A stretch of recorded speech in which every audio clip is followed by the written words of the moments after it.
Hello दोस्तों, नमस्कारम। आप सबका स्वागत है। और आज है 2 जुलाई यानी कि बृहस्पतिवार यानी कि थर्सडे। तो आज का दिन जो है वो भगवान विष्णु के लिए समर्पित है। तो हम हर रोज भगवान की पूजा करते हैं। आज हम विष्णु भगवान की पूजा करेंगे और एक मंत्र का सिंपल सा मंत्र है, 11 दफा उच्चारण करेंगे, रिसाइटेशन। तो हर रोज की तरह मैं इस काउंटर को यूज करूंगा। आप जैसे मर्जी इसको करना चाहें, आपके पास माला है या अपने मन में आप करना चाहें, आप फ्री समझिए, कैसे भी आप करिए, लेकिन 11 दफा करना है। हर थर्सडे को, हर बृहस्पतिवार को अपना दिन शुरू करने से पहले भगवान का नमन करना जरूरी है। तो चलिए हाथ जोड़ लेते हैं और इस काउंटर को हम अपने पास रखते हैं और शुरू हो जाते हैं अपना भगवान विष्णु की आराधना के लिए। ओम वासुदेवाय नमः। ओम वासुदेवाय नमः। ओम वासुदेवाय नमः। ओम वासुदेवाय नमः। ओम वासुदेवाय नमः। ओम वासुदेवाय नमः। ओम वासुदेवाय नमः। ओम वासुदेवाय नमः। ओम वासुदेवाय नमः। ओम वासुदेवाय नमः। ओम वासुदेवाय नमः। तो दोस्तों, हमारी आज की पूजा समाप्त हुई और अब हम अपना दिन शुरू कर सकते हैं। जैसे हमारा दिन शुभ है, हम इसकी कामना करते हैं, वैसे ही हम इसकी भी कामना करते हैं कि आपका दिन भी मंगलमय और शुभ रहे। इसी कामना के साथ इस वीडियो को हम अभी यहाँ पे बंद करते हैं, लेकिन जल्दी ही मिलता हूँ दूसरे वीडियो में। नमस्कार।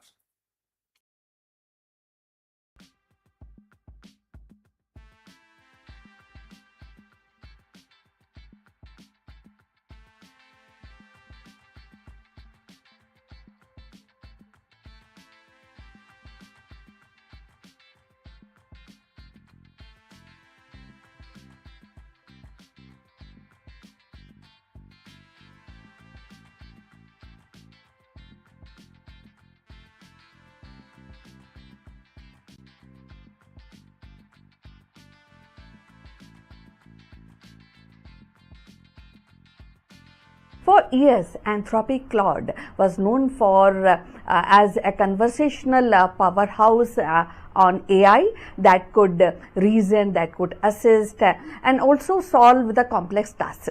But today, in 2026, the company has decided to redraw the boundaries of creativity. With the debut of Claude Design, Anthropic actually has stepped boldly into the visual arena, and where it offers the tool that transform and to the plain language into a polished and presentation prototype and marketing visual. This is not just another AI feature, but it is reimagination of how the idea takes shape. No templates, no plain canvases, just words flowing into images. For entrepreneurs, for educators and the creators, Claude Design promises speed and accessibility. And for a design industry, it raises the questions about the originality and artistry and the role of human imagination in the era of machine learning, machine marketing, visual. So let's find out more about this. In the spring of 2026, the Anthropic, the company best known for its conversational AI assist Claude, and unveiled the bold new frontiers. The Claude design, and which is actually making a lot of waves in the industry. This debut marks a significant expansion of the Claude ecosystem, moving beyond the text and the code into the realm of visual creation. For years, the Anthropic had positioned itself as a competitor to OpenAI and Google in the natural language space. But with the Claude design, it signals a deep ambition to redefine how humans interact with creativity itself. The Claude design is powered by Anthropic's most advanced model, Claude Opus 4.7, a multi-model system capable of interacting not just words but visual concepts, and that this also allows the tool that the user to describe an idea into a natural language. A sleek pitch deck for a fintech startup or a prototype layout for a mobile app, and watch that the AI generates a polished professional grade visuals. Presentation, one pager, product mock-ups, and marketing materials can be drafted in minutes. And bypassing the traditional blank canvas problem that has a long haunted designers and entrepreneurs. So the launch of Claude design is not just about convenience. It is about accessibility. And Anthropic envisions a world where the founder, the product managers, and the market people who may lack formal design training can still produce compelling visual that communicate their ideas effectively. In this sense, the Claude design democratizes creativity, lowering the barriers and accelerating the workflow. So if you have reached this far, please inform us from which city you are watching and in which language you are watching this video. This will help us to determine the reach of our channel. So moving forward, for startups, the implications are enormous. A founder preparing for an investor's pitch can now generate a professional deck overnight. So marketers can prototype campaign visuals without actually waiting for a design team. And even the educator and the students can use Claude design to create very designing and engaging presentation with minimal effort. And unsurprisingly, the debut has sparked comparison with the established platform like Canva, Figma, and Adobe Photoshop. So analysts have already begun asking whether Claude design could be Canva killer. While the Canva revolutionized the design by offering templates, drag and drop simplicity, the Claude design goes a step further. It eliminates the need for templates altogether. Instead, it listens to language and interprets the intent and produces the visual that feels tailored to the user's vision. And this shift from template to driven design to AI driven creations could reshape the competitive landscape. If the Claude design succeed, it may force incumbents to integrate deeper AI capabilities into platform, accelerating the industry's evolution. So yet, as with all generative AI, Claude design raises questions. Can AI generated visual truly match the nuances and artistry of human designers? Will the reliance of AI homogenize the creativity, producing output that feels polished but lack originality? And what of copyright and ownership? Who truly owns a AI generated design, the user or the algorithm? Now, the critics also warn the ethical risk, and just as the test-based AI has misused to generate misinformation, visual AI could be exploited to create misleading prototypes, fake branding, or even the counterfeit the documents. The Anthropic insists that safeguards are in place, but the debate is far from the settled. So, you will also agree that there's a turning point in AI creativity which is on rise. The Claude design debut is more than a product launch. It is turning point in the story of AI creativity. For Anthropic, it represents a strategic pivot from being a text first company to embrace the multimodal intelligence. And for user it offers a glimpse of future where the language itself becomes the interface for the design. Now when I'm just telling you about this, I also get worried. I am with the critics because nowadays the children are also very tech savvy, and they will love Anthropic Cloud because they can turn their language into a picture which they love most because they hate writing, right? So this is something which I think I need your comments on this. Now going forward, for a society, it raises the profound question that is there about the role of human artistry in the age where the machine can generate beauty at scale. So, Anthropic cloud design is both exhilarating and unsettling. It promises speed, accessibility, and democratization, but also challenges long held notion of originality and authorship. As a business educator and creator, experiment with this new tool. The world will have to decide whether AI-led design is a complement to human creativity or a competitor. So in the end, cloud design it is not just about making visual easier. It is about redefining the very act of creation, turning the words into the images, the ideas into the artifacts. Whether it becomes a cornerstone of a creative economy or a cautionary tale will depend on how wisely we balance innovation with integrity. So we have come to the end. Thanks for watching, and please like and subscribe our channel. So see you in the next one. But before we end, few words about our affiliate partner. Stop settling for a good enough video. If your built-in laptop camera looks like a grainy mess, it is time for an upgrade.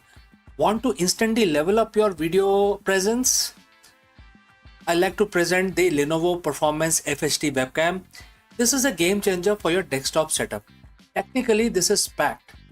It has a very sensitive RGB sensor, very crisp photographs it takes. Also comes with two microphones on board, which helps you to record very clear voice in stereophonic format.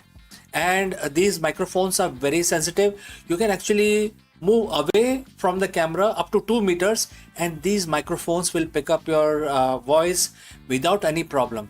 This is a very strong piece. This is very sturdy.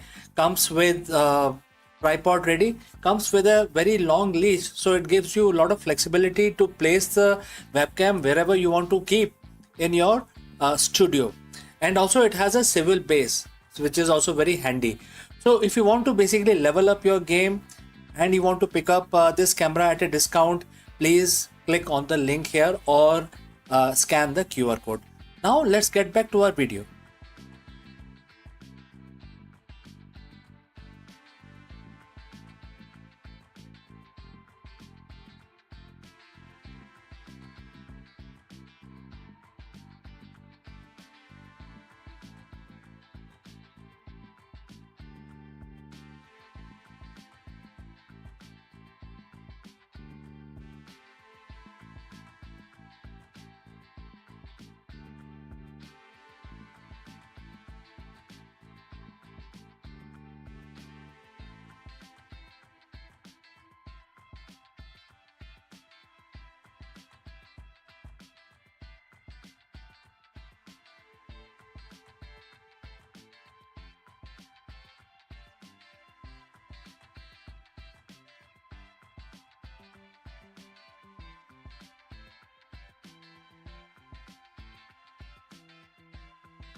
Long before the telescope pierced the skies of Renaissance Europe, a brilliant mind in 5th century India dared to challenge the cosmic order. And Aryabhat, through his Aryabhatiya, as that suggested that the earth itself was not a still center of the universe, but a rotating sphere and its motion explaining the dance of stars and the cosmos. In doing so, he planted the seed of heliocentrism nearly 1,000 years before Copernicus. So, in 2026, as humanity propose an interplanetary mission and debates on the ethics of AI, design, science, and Aryabhat vision feels startlingly modern. What do you feel about that? Now, going forward, his courage to question orthodoxy mirror our own struggles to redefine boundaries, whether in space exploration or in digital knowledge or in global collaboration. What he offered was not just astronomy, but a philosophical revolution. A reminder that Earth is but one participant in the vast cosmic symphony. So, in the year 499 CE, a young mathematician and astronomer from India named Aryabhat composed Aryabhatiya, a text that would ripple across the centuries. And within its verses lay a daring proposition. The earth was not the immovable center of the universe, but a rotating sphere where it also it's explained the rotating sphere which explains the rising and settling the star. This insight subtle but yet it was really profound at that point of time, and it also hinted at heliocentric order, placing the sun at the center of the planetary motion, and nearly thousands years before Copernicus formalized the idea in Renaissance Europe. So Aryabhat's vision was revolutionary because it challenged the prevailing geocentric worldwide. And in both Greece and Roman and even in Indian traditions, Earth was thought to be fixed with celestial bodies revolving around it. Aryabhat broke from this orthodoxy, suggesting that the apparent daily movement of heavens was due to Earth's own rotation.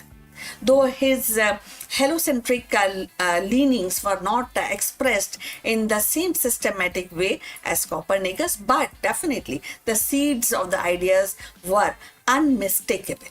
So if you have reached this far, please inform us about your city and from where you are tuned in, and in which language you are watching this video, and this will definitely determine the reach of our channel. So look forward. And in 2026, the Aryabhat's heliocentric vision resonates in a striking way. Humanity is once again at a crossroad of knowledge, driven not only by handwritten manuscript, but also about artificial intelligence, global collaboration. And just as Aryabhat challenged the obvious questions, Earth's immobility, today scientists and technologists challenges assumptions about the creativity, about ethics, and the boundaries of machine intelligence. His legacy also speaks to the decolonization of science. For centuries, the narrative of heliocentrism was framed as a European breakthrough. Yet, Aryabhat reminds us that scientific progress has always been global, with the contributors flowing across the cultures and continents. in an era where the India's ISRO launches a mission to Mars and to the moon, reclaiming Aryabhat's place in history is not just about, and it is definitely not just about the pride. It is also about recognizing the shared heritage of human curiosity. So Aryabhat's genius lay not only in his astronomical imagination, but in his mathematical rigor. He introduced the trigonometric functions approximately and really very to the point, actually studying and presenting pi with a remarkable accuracy, and devised the method for calculating planetary positions. His equation implied a solar-centric system where the planetary motion could be explained more elegantly than by Earth-centric models. So these ideas traveled far beyond India, translated into Arabic into Arabic language. It was taken by Arabs, and Aryabhat's work into an Islamic world. So this is how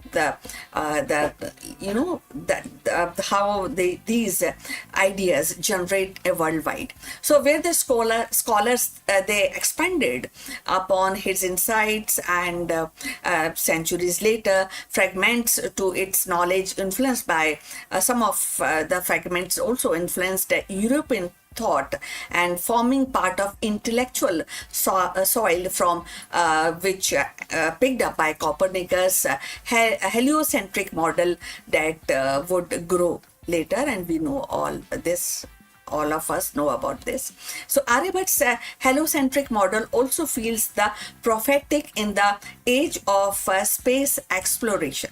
So by placing Earth as one planet among many, he reframed humanity's place in the cosmos. Today, as astronaut prepares for Mars mission and telescopes peer into distinct galaxies, his insight remind us that Earth is not the center of existence, but a part of a vast interconnected universe. So in 2026, this perspective is more urgent than ever. So climate change, geopolitical tensions, and AI-driven transformation all demand a planetary consciousness and awareness that Earth is fragile, finite, and not the axis of all the things. Aryabhat's heliocentric courage became a metaphor for humanity and responsibility in the modern age. So Aryabhat's heliocentric leaning were not merely scientific hypotheses, they were act of intellectual bravery. To suggest that Earth itself was in motion and was also a challenging and challenging the deepest assumptions of his times. In 2026, as we grapple with the AI ethics, planetary colonization, the global collaboration, Aryabhat's example reminds us that the progress begins with questioning obvious. So his story is not just about astronomy, it is about courage to see things differently. And in that sense, Aryabhat's heliocentric revolution continues to orbit our imagination, urging us to look beyond the familiar and embrace the infinite. So we have come to the end of this video. Please like and subscribe our channel. And we look forward for your comment on this topic. But before we end this video, a few words from our affiliate partner.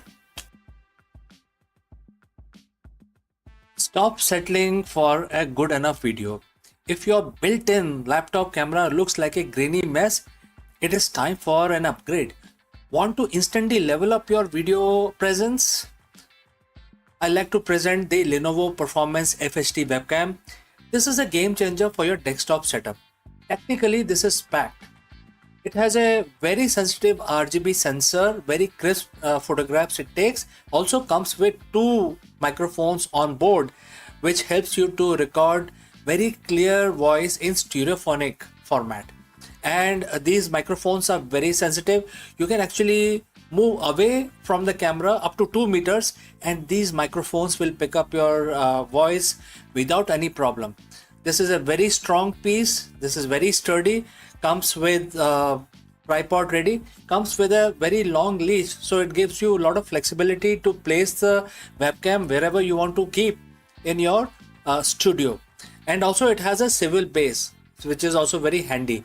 So if you want to basically level up your game and you want to pick up this camera at a discount, please click on the link here or scan the QR code. Now let's get back to our video.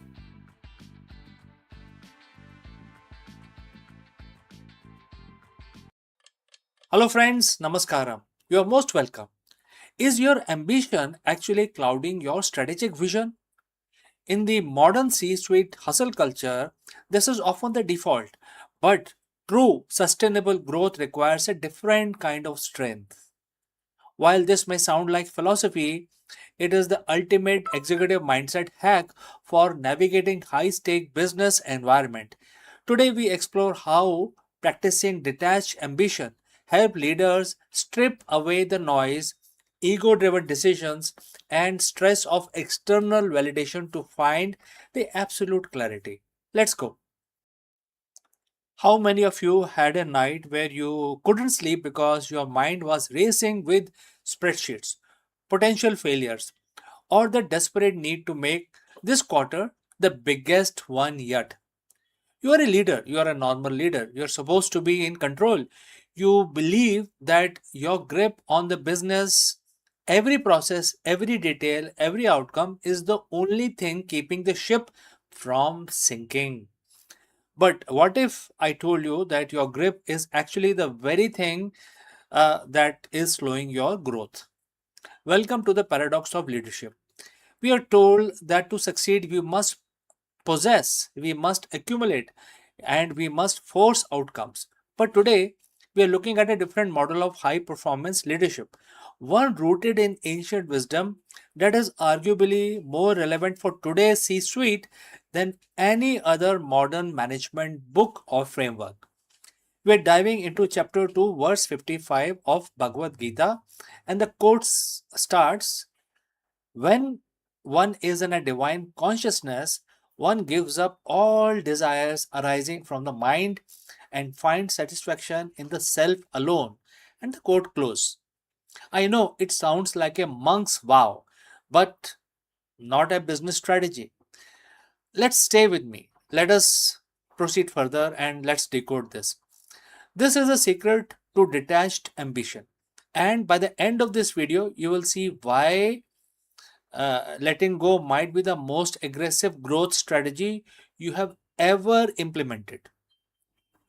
So, friends, if you have reached this far, please inform us from which city you have tuned in. This will help us determine the reach of our channel. Now, let us continue with our breakdown. Let's talk about the hero CEO syndrome. We live in a world that praises the founder who works 100 hours a week. We celebrate the leader who is in the weeds making every single decisions. But what happens when you are as a leader become a bottleneck? When you are obsessively attached to the outcome, when you need the deal to close, when you need the stock to hit a certain price to feel good about yourself, your decision making become extremely compromised. When you have a need, a burning desperate desire, you act from fear. You become risk averse. You stop innovating because you're too afraid of losing what you have already built. You stop listening to your team because you are too busy proving your own brilliance. In this state of mind, as the Gita calls it, which is full of noise, it's craving validation, it's fearing judgment, and it is calculating the probability of failure. And when your mind is filled with that kind of a noise, you cannot see the market clearly, you cannot see your team clearly. So what does the Gita actually means when it says to give up desires arising from the mind? Does it mean you should stop caring about the profit? Should you stop wanting to grow your business? Absolutely not. This isn't a call to apathy, it's a call to clarity. The desire arising from the mind are ego based desires. The need for external validation, the need to be the smartest person in the room, the need for the company to succeed so that you look good. When you detach from the ego driven outcome, you aren't quitting the game. You are finally playing it without the emotional baggage that makes you sloppy. Think about an athlete in the zone. If tennis player is thinking about trophy, the press, the money during the match, they miss the ball. They have to let go of the desires for the win to actually perform the action necessary to win. In business, equivalent is this: be fully committed to the work, the strategy, and the values, but be detached from the anxiety of the result. And here is a paradox: when you stop being desperate for the outcome, you actually become better at achieving it. Why? There are few reasons. First, you gain strategic perspective. When you aren't paralyzed by the fear of losing, you make bolder decisions. You can look at the failing project and cut it without personal shame. You can pivot faster because your identity isn't tied to the original plan. Second, you create an empowered culture. When you stop micromanaging, you stop signaling that you don't trust your team. When you lead from a place of inner satisfaction, knowing you are enough regardless of the Q3 numbers, you become a calm leader. And in a chaotic market, a calm leader is the most valuable asset in the company. Third, you find sustainable energy. Burnout comes from chasing some sort of result. It is the constant treadmill of needing more, being more, having more. When you find satisfaction in the self, a stable sense of worth independent of your P&L statement, you stop burning the candle at the both ends. You lead with endurance, not just spikes of frantic energy. So, friends, how do you actually apply this on a Monday morning? There are few things I would like to suggest, starting with the outcome audit. That is the first one. Before your next high stake meeting, ask yourself: am I attached to this outcome because it is what the best for the business, or because I'm afraid of what people will think if I fail? Identify the fear and name it. That alone takes away its power. Number two, focus on the process, not the outcome. Shift your internal metrics. Don't wake up thinking about the stock price or the quarterly target. Wake up thinking about the quality of your leadership decisions and the culture you are building. You control the process, the market determines the outcome. Focus on what you control. And number three, lastly, the stillness practice. Every day, take 10 minutes, no phone, no email, no team, just you. This isn't just about relaxing, it's about reconnecting with a sense of self that is separate from your title. If you can be satisfied in the silence, you will be the unstoppable in the boardroom. Leadership is not about how tightly you hold the reins, it's about how clearly you see the path. So, when you let go of the ego driven desires, you don't shrink, you actually expand. You become the kind of leader who can weather any storm because your foundation is built on something that can't be shaken by a market downturn or a bad press cycle.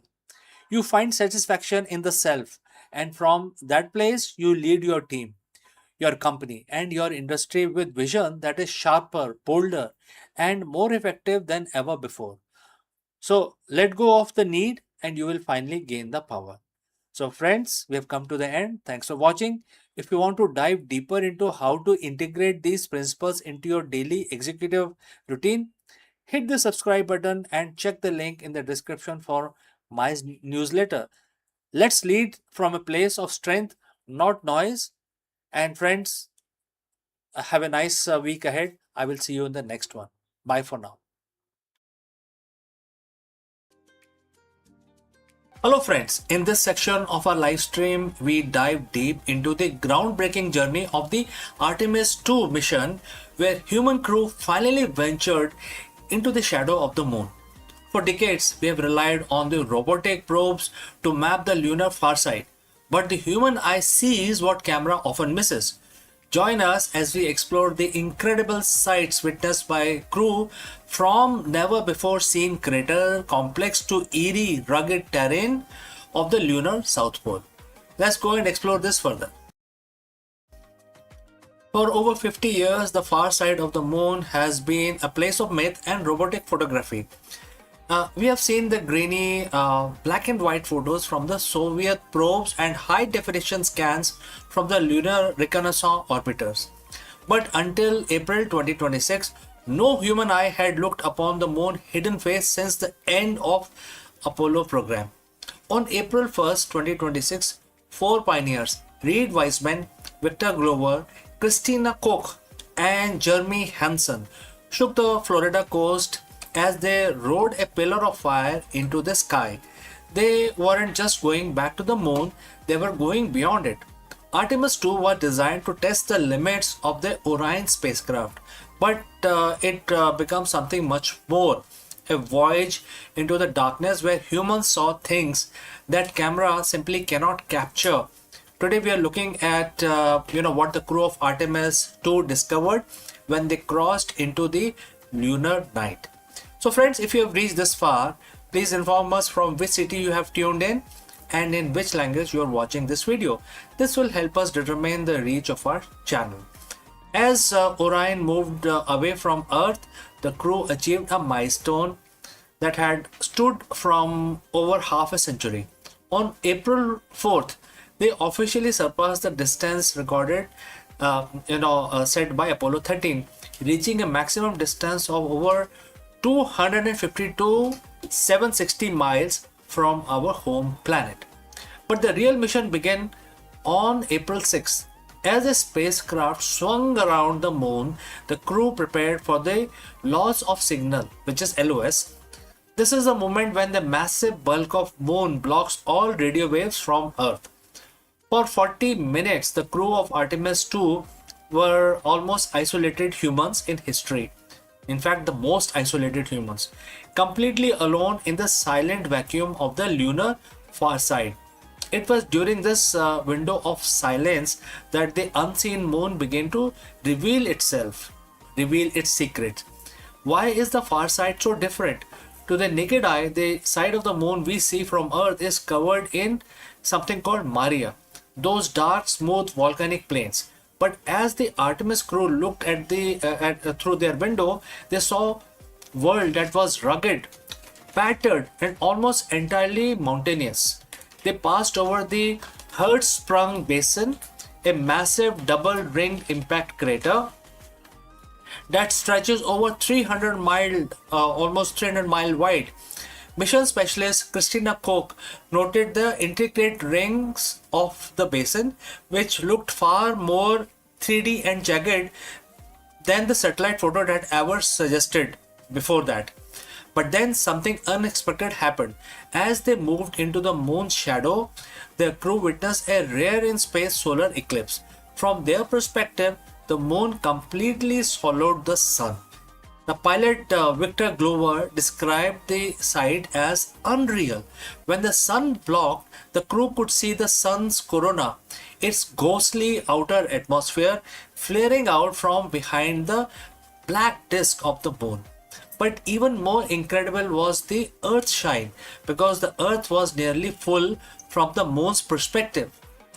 It reflected enough light to actually illuminate the dark surface of the moon in a soft, eerie blue glow. Perhaps the most startling discovery made during those hours in the darkness was something the scientists back at NASA hadn't explicitly planned for. While peering at the darkened lunar surface, the crew began to report seeing pinpricks of lights. Commander Reed Wiseman radioed back once communication was restored, and he said, the quote start, that was definitely an impact flash. And Jeremy just saw another one. And the quote close. So in total, the crew reported 6 distinct meteoroids striking and hitting the moon in real time.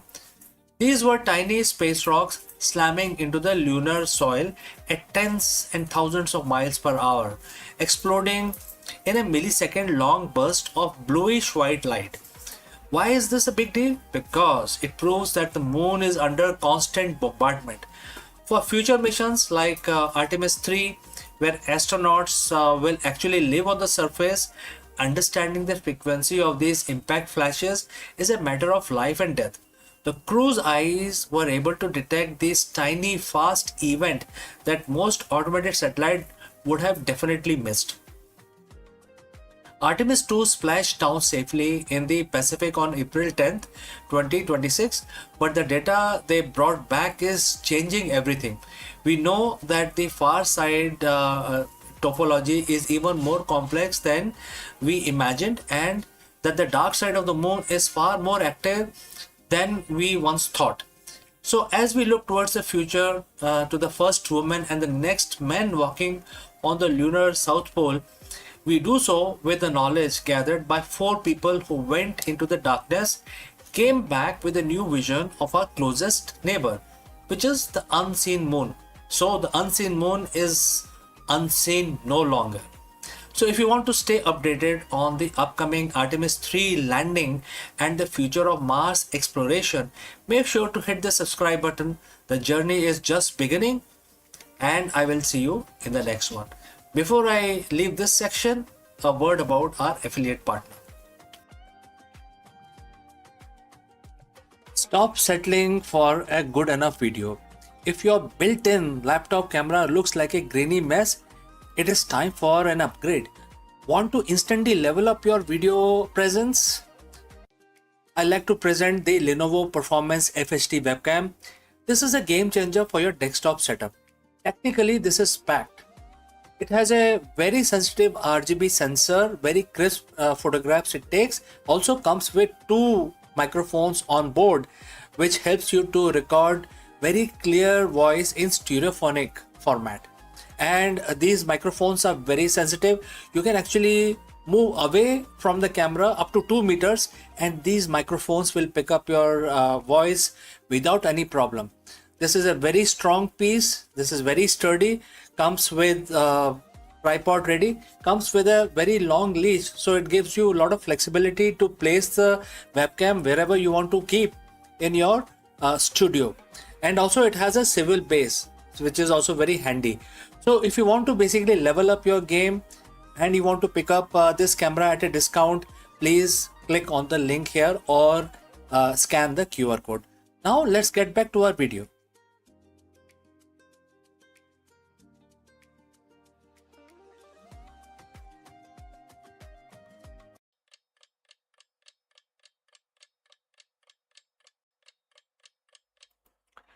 नमस्कार दोस्तों, आप सबका स्वागत है। और आज बुधवार का दिन है। आज का दिन गणेश भगवान के लिए समर्पित होता है, आप सबको पता है इस बारे में। तो हम अपना दिन शुरू करेंगे भगवान की पूजा करके। तो गणेश जी का मंत्र उच्चारण करेंगे और हर रोज की तरह हम इस काउंटर का इस्तेमाल करेंगे। आपको पता ही है, काउंटर इसमें नंबर्स, इलेक्ट्रॉनिक नंबर्स आ जाते हैं, तो ये हमें काफ़ी सहायता करता है अपने गिनती करने में। लेकिन आप किसी भी तरीके से जो आपको कंफर्टेबल, आप माला का इस्तेमाल कर सकते हैं और अपनी उंगलियों पे भी गिन सकते हैं, क्योंकि सिर्फ 11 बारी करना है, तो आराम से आप जैसे भी करना चाहें कर सकते हैं। तो चलिए हाथ जोड़ के हम भगवान का ध्यान करते हैं और एक छोटा सा मंत्र 11 दफ़ा हम उसका उच्चारण करेंगे। चलिए शुरू करते हैं। ओम गम गणपते नमः। ओम गम गणपते नमः। ओम गम गणपते नमः। ओम गम गणपते नमः। ओम गम गणपते नमः। ओम गम गणपते नमः। ओम गण गणपते नमः। ओम गम गणपते नमः। ओम गम गणपते नमः। ओम गम गणपते नमः। ओम गण गणपते नमः। तो हमारा भगवान की स्तुति आप समाप्त हुई। हमारा आज का जो हम दिन शुरू करना चाहते हैं वो हम अच्छी तरह स्टार्ट करें, यही हमारी प्रार्थना है। आपका भी दिन अच्छी तरह बीते। इस कामना के साथ हम इस वीडियो को बंद करते हैं। जल्दी ही मिलते हैं दूसरे वीडियो में, कहीं मत जाइएगा। Imagine you're moving into a new apartment, but there is a catch.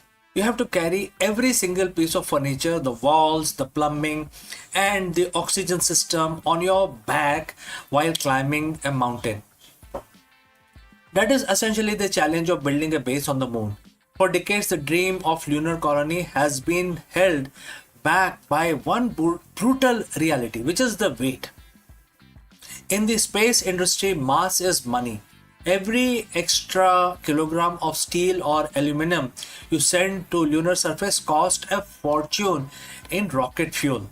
Because of this, most proposed moon bases have been small, cramped, and incredibly difficult to scale. But that's about to change now. A Florida based startup called Max Space has just unveiled a design that sounds like something out of a science fiction novel, a pop up habitat. They aren't just building rooms, they are building what they call the scalable real estate for the moon. And if they succeed, the era of flags and footprints is over and the era of lunar cities is going to begin. So friends, if you have reached this far, please inform us from which city you have tuned in and in which language you are watching this video. This will help us determine the reach of our channel. Alright, let's proceed further. So why is the max space important? They recently emerged from the stealth with a bold claim. They can provide most habitable volume for the lowest launch mass in history. In April 2026, the company unveiled a subscale version of their expandable habitat, proving that this isn't just a digital render, it's a physical hardware. Led by the co-founder Salim Mia and Aaron Kammer, MaxSpace is leveraging over 30 years of material science knowledge and what they call the practical readiness of the materials to solve the hardest problem in lunar exploration. The core idea is very simple. Instead of sending a rigid metal tube that is mostly empty space, you send a highly compressed, ultra strong fabric envelope. One of it hits the lunar surface, it pops up and expanding to 20 times its original stored volume. Think about that. One single SpaceX Falcon 9 rocket, a workhorse of the modern space flight, could theoretically launch a fully equipped habitat with 350 cubic meters of volume. To put that in perspective, that's about a third of the entire habitable volume of the International Space Station delivered in a single relatively cheap launch. Now, I know what you're thinking. Inflatable on the moon. Well, isn't that just a giant balloon waiting to pop? It's a very fair question. The lunar environment is a nightmare. Temperatures swing between 107 degrees in the sun to minus 153 in the shade. There is no atmosphere to stop micrometeorites, and radiation from solar flare can be lethal. But Max Space design isn't a balloon. It's an engineering marvel made of interwoven layer of advanced materials like Kevlar and specialized polymer bladders. Why this is actually better than metal? There are several reasons, starting with the debris protection. This is the first reason. Rigid metal hull can actually shatter or spall when hit by a high speed space dust. Expandable layer absorbs the disperse the impact energy much like a bulletproof vest. Second is the radiation shielding. Because these habitats are so large, once expanded, they can be outfitted with internal shieldings or even covered with lunar regolith, which is the moon soil or moon dirt, whatever you want to call it, and that will create a massive radiation proof bunker. Number 3 is the mass to volume ratio. In a rigid module, the walls have to be thick enough to handle launch vibration and internal pressures. With an expandable, the walls are optimized for the pressure of the space, making them lighter and stronger per square inch. The company calls this scalable real estate because it allows for a modular approach. You don't just build one room, you link them together. You can have a pop-up lab, a pop-up greenhouse, and pop-up sleeping quarters, all connected by a pressurized tunnel. This news couldn't come at a better time. We are currently in the middle of Artemis era. As of April 2026, Artemis 2 has successfully returned from its lunar flyby, marking the first humans to have seen the far side of moon with their own eyes since 1972. NASA is now laser focused on Artemis 4 and Artemis 5, which are targeted for 2028. Artemis 5 is going to be very interesting because it's specifically where the moon base phase begins. NASA recently announced they are moving away from the Lunar Gateway space station concept in favor of a permanent surface infrastructure. They want to stay on the surface of the moon. And this is where the Max Space and the Voyager Technologies partnership comes in reality and becomes more real. The company behind the Starlab, in fact, the Voyager you may be knowing is the company behind this Starlab space station, and has made a multi-million-dollar investment in Max Space to ensure this tech is ready for the Artemis mission. Now, what is the goal? By the late 2020s, instead of astronauts living out of their lander for a week, they will move into these max space habitat for months at a time. This tech turns a visit into a colony. So that is a very clear goal. What is the next step now? Max Space isn't going straight to the moon. First, they have to prove it their system works in vacuum of Earth's orbit. Their first flight, known as the mission Evolution, is scheduled for 2027 as a ride share on a Falcon 9. This will be a smaller prototype to validate the deployment sequence and structural integrity. If that works, the sky, or rather the lunar South Pole, is the limit. They are already designing their Thunderbird station, a commercial outpost that could serve as a lunar hotel or a research hub. For 60 years, we have thought about space station, the moon bases, as cold metallic cylinders, but the future of human life beyond Earth might be softer, lighter, and much, much bigger. Max Space is betting that the key to cosmos isn't building bigger rockets, but building smarter houses. If they are right, the first pop-up colony on the moon won't just be a scientific outpost. It will be the first real piece of lunar real estate in human history. Now, the question is, if you could book a room in a pop-up lunar hotel in 2030, would you go to moon? I would like to know your answer. So friends, thanks for watching. If you want to stay updated on the race to build the first moon base, hit that subscribe button and check out our other videos on Artemis program. Before I go, a word about our affiliate partner. Stop settling for a good enough video. If your built-in laptop camera looks like a grainy mess, it is time for an upgrade. Want to instantly level up your video presence? I like to present the Lenovo Performance FHD webcam. This is a game changer for your desktop setup. Technically, this is packed. It has a very sensitive RGB sensor, very crisp photographs it takes. Also comes with 2 microphones on board, which helps you to record very clear voice in stereophonic format. And these microphones are very sensitive. You can actually move away from the camera up to 2 meters and these microphones will pick up your voice without any problem.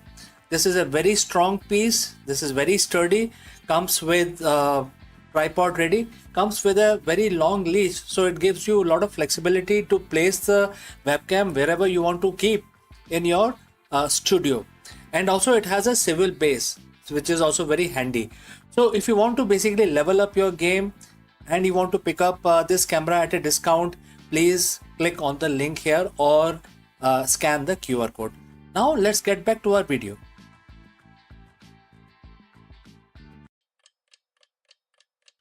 Hello friends, Namaskaram.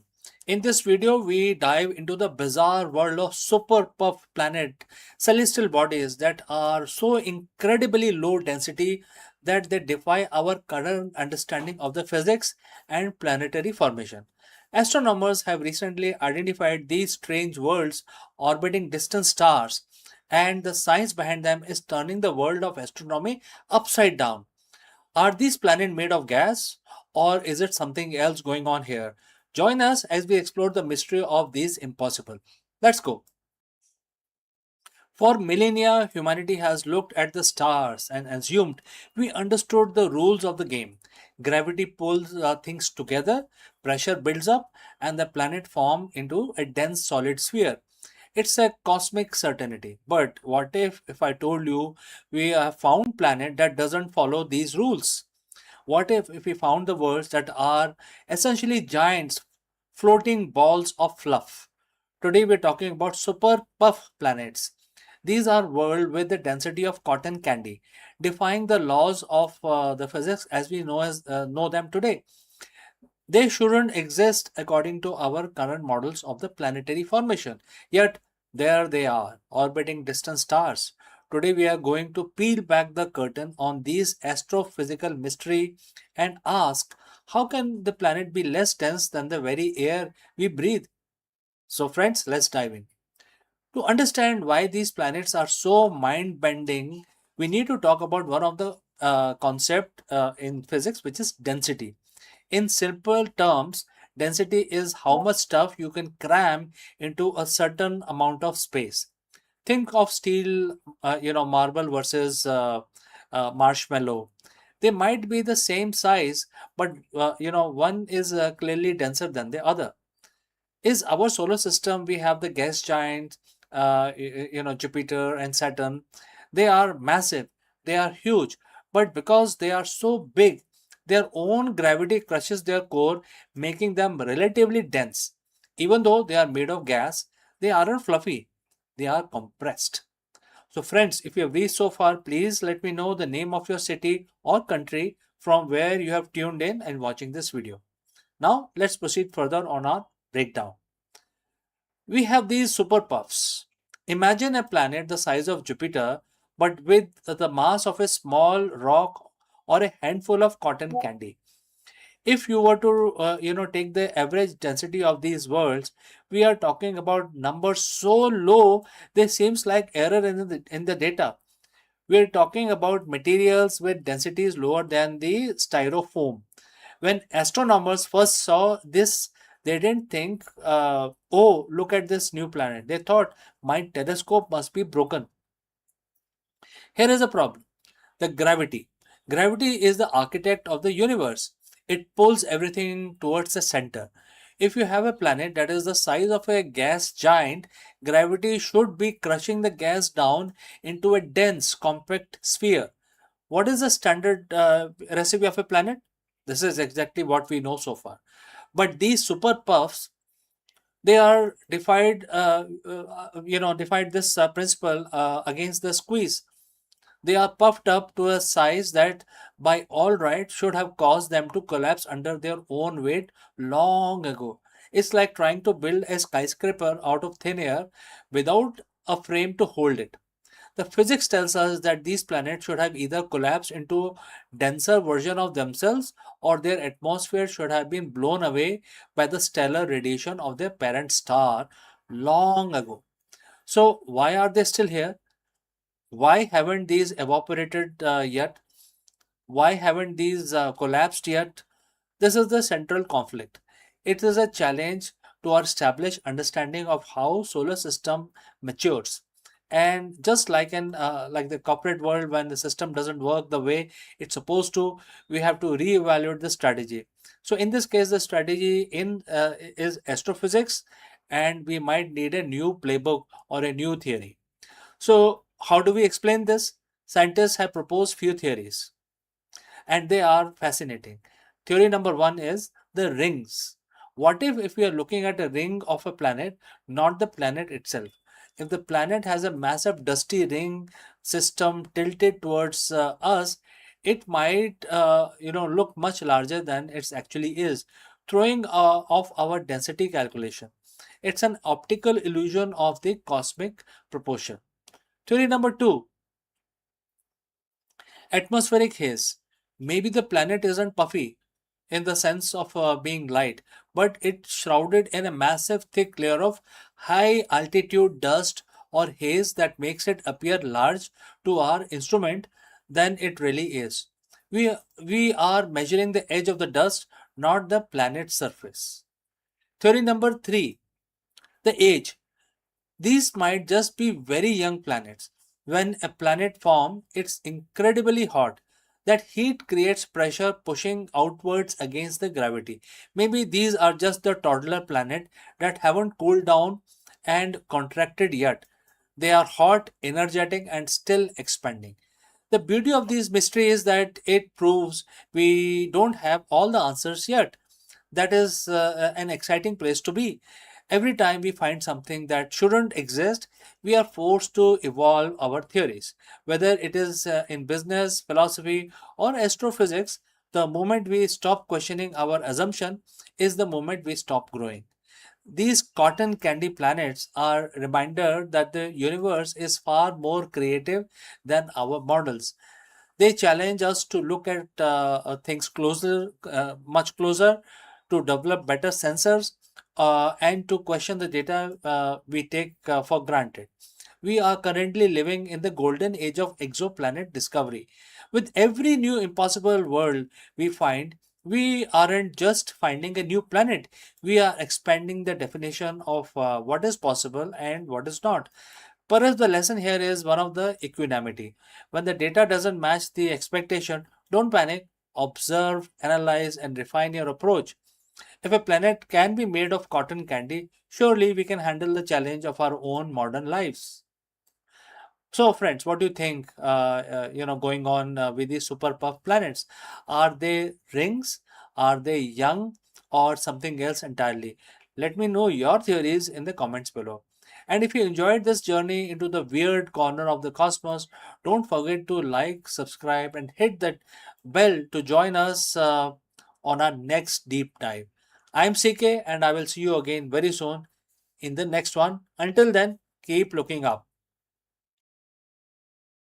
Hello, friends. Let me ask you, can the ancient wisdom solve the modern leadership crisis? In this video, we dive deep into Bhagavad Gita.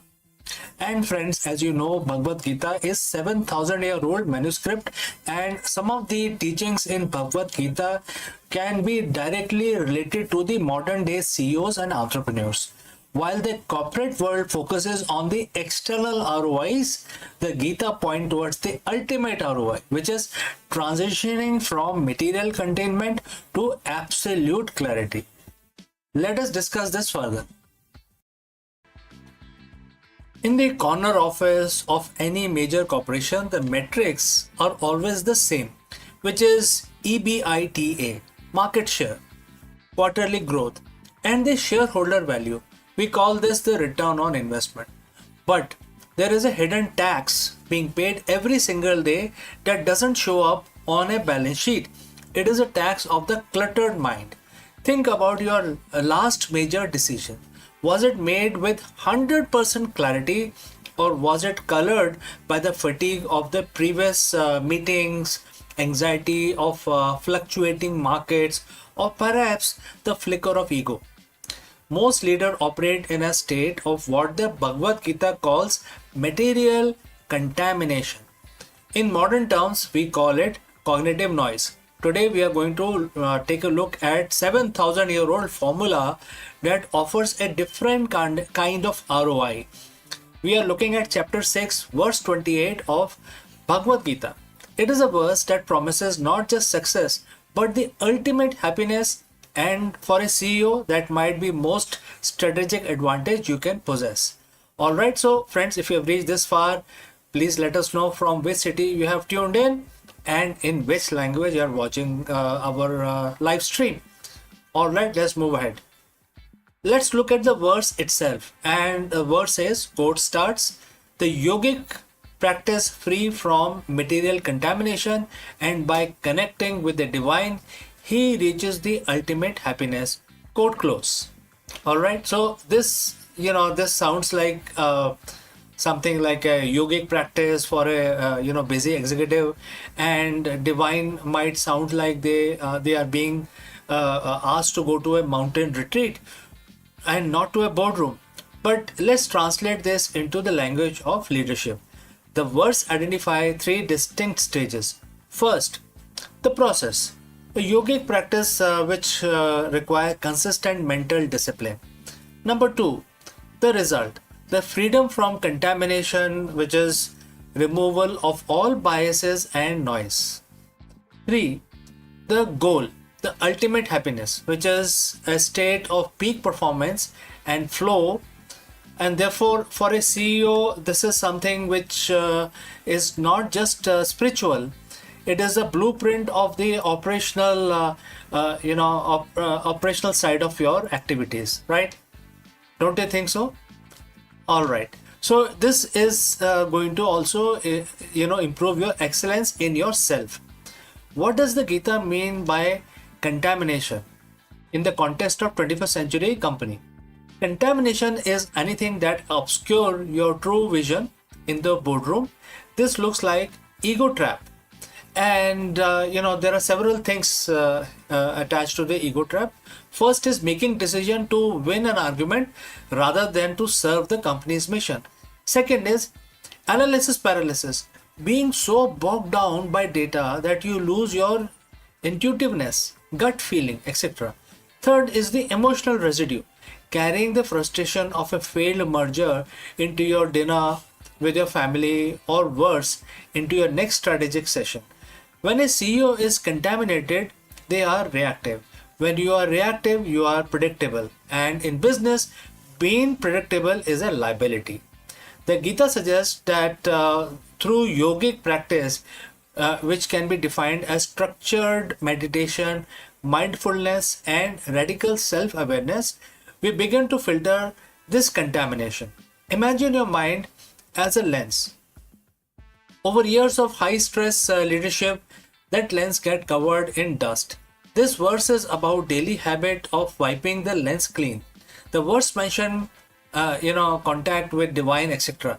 The word of high performance, we have a different word for this, which is flow. And it is that state where the self vanishes, the time slows down, and you execute with effortless precision. But there is a deeper layer here. For a CEO, connecting with the divine can be interpreted as connecting with the highest purpose. When a leader is connected to a purpose greater than their own paycheck or their own reputation, something shifts. This connection provides a steady anchor. And if the market crashes, the anchor holds. If the media attacks, the anchor holds. Why? Because your sense of ultimate happiness is no longer tied to the external material world. It is, it is sourced from an internal connection to the truth. This is the ultimate ROI. And if you cannot be shaken by external volatility, you become most stable point in your organization. Everyone else will look towards you to see how you react. If you are connected to that inner clarity, your organization stays calm. So how does a CEO actually do this? We don't expect you to move the Himalayas. The Gita was spoken on a battlefield, not a yoga studio. It is a manual for the people in the thick of fight. Certain things you can do, something like you can actually plan your stillness. Treat your meditation or reflection time like a board meeting. You wouldn't skip a meeting with your top investor. Don't skip the meeting with your inner self. This is where the cleaning happens. The contamination check is the second step. Before every major meeting, ask yourself, is there a contamination within you? Am I angry? Am I seeking validation? Identify the noise and it loses its power over you. Leading from sukha, which is happiness, most leaders believe happiness comes after the success. Verse 28 flips that script. It says the practice lead to happiness and happiness is the foundation for everything else. Lead from a place of fulfillment, and your decisions will be more sustainable and ethical. We live in an era of a hyper contamination, information overload, social media pressures, and relentless pace of AI are making clarity harder to find than ever before, right? The CEO of the future is not the one with the most data. It is the one with the cleanest lens. By practicing the principle of Bhagavad Gita, chapter 6, verse 28, you aren't just becoming a better spiritual person. You are becoming more effective, more resilient, and more visionary leader. You are trading the temporary high of material gains for the ultimate happiness and for a clear mind. This is the ultimate ROI, and we have come to the end of our discussion today. Thanks for joining live. Thanks for listening. Now, go back to your desk, take a deep breath, and remove contamination from your mind. Lead with clarity. So friends, if you have any questions, please do not hesitate to send it across. Before I move on to the next topic, a word about our affiliate partner. Stop settling for a good enough video. If your built-in laptop camera looks like a grainy mess, it is time for an upgrade. Want to instantly level up your video presence? I like to present the Lenovo Performance FHD webcam. This is a game changer for your desktop setup. Technically, this is packed. It has a very sensitive RGB sensor, very crisp photographs it takes. Also comes with 2 microphones on board, which helps you to record very clear voice in stereophonic format. And these microphones are very sensitive. You can actually move away from the camera up to 2 meters, and these microphones will pick up your voice without any problem. This is a very strong piece. This is very sturdy. Comes with tripod ready. Comes with a very long leash, so it gives you a lot of flexibility to place the webcam wherever you want to keep in your studio. And also it has a swivel base, which is also very handy. So if you want to basically level up your game and you want to pick up this camera at a discount, please click on the link here or scan the QR code. Now let's get back to our video.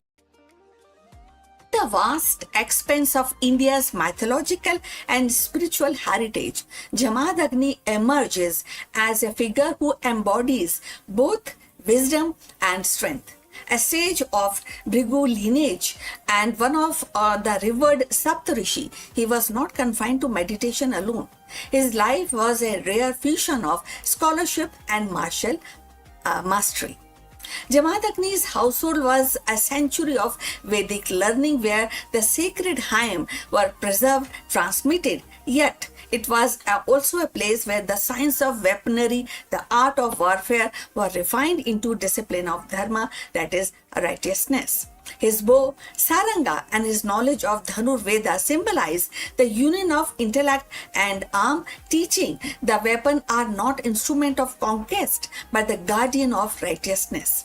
Jamadagni's life was not merely about personal achievement, it was about shaping the legacy that would endure through his son Parshuram, the warrior sage who carried forward his father's vision of dharma defended by strength. Thus, Jamadagni stands at the crossroad of meditation and battlefield, of the scholarship and strategy, reminding us that the true greatness lies in the harmonizing wisdom with power.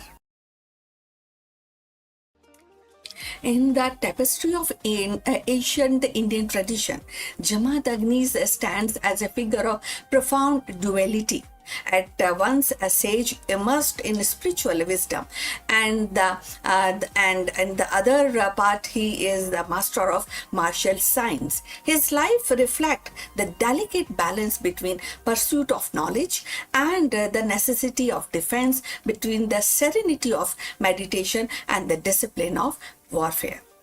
Jamadagni's contribution to the science of weaponry and the art of warfare are legendary. As a descendant of great sage Bhrigu, he inherited not only the spiritual insight but also a deep understanding of martial techniques. Ancient texts describe him as a custodian of Dhanurveda, a branch of knowledge that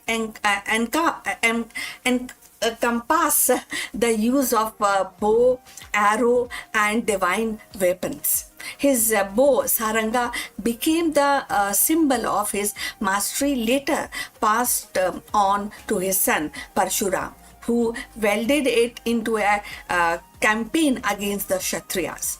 Jamadagni's teaching emphasized discipline, precision, and the ethical use of force that is also applies on warfare. It was not just for the conquest, but for the protection of dharma, which is righteousness.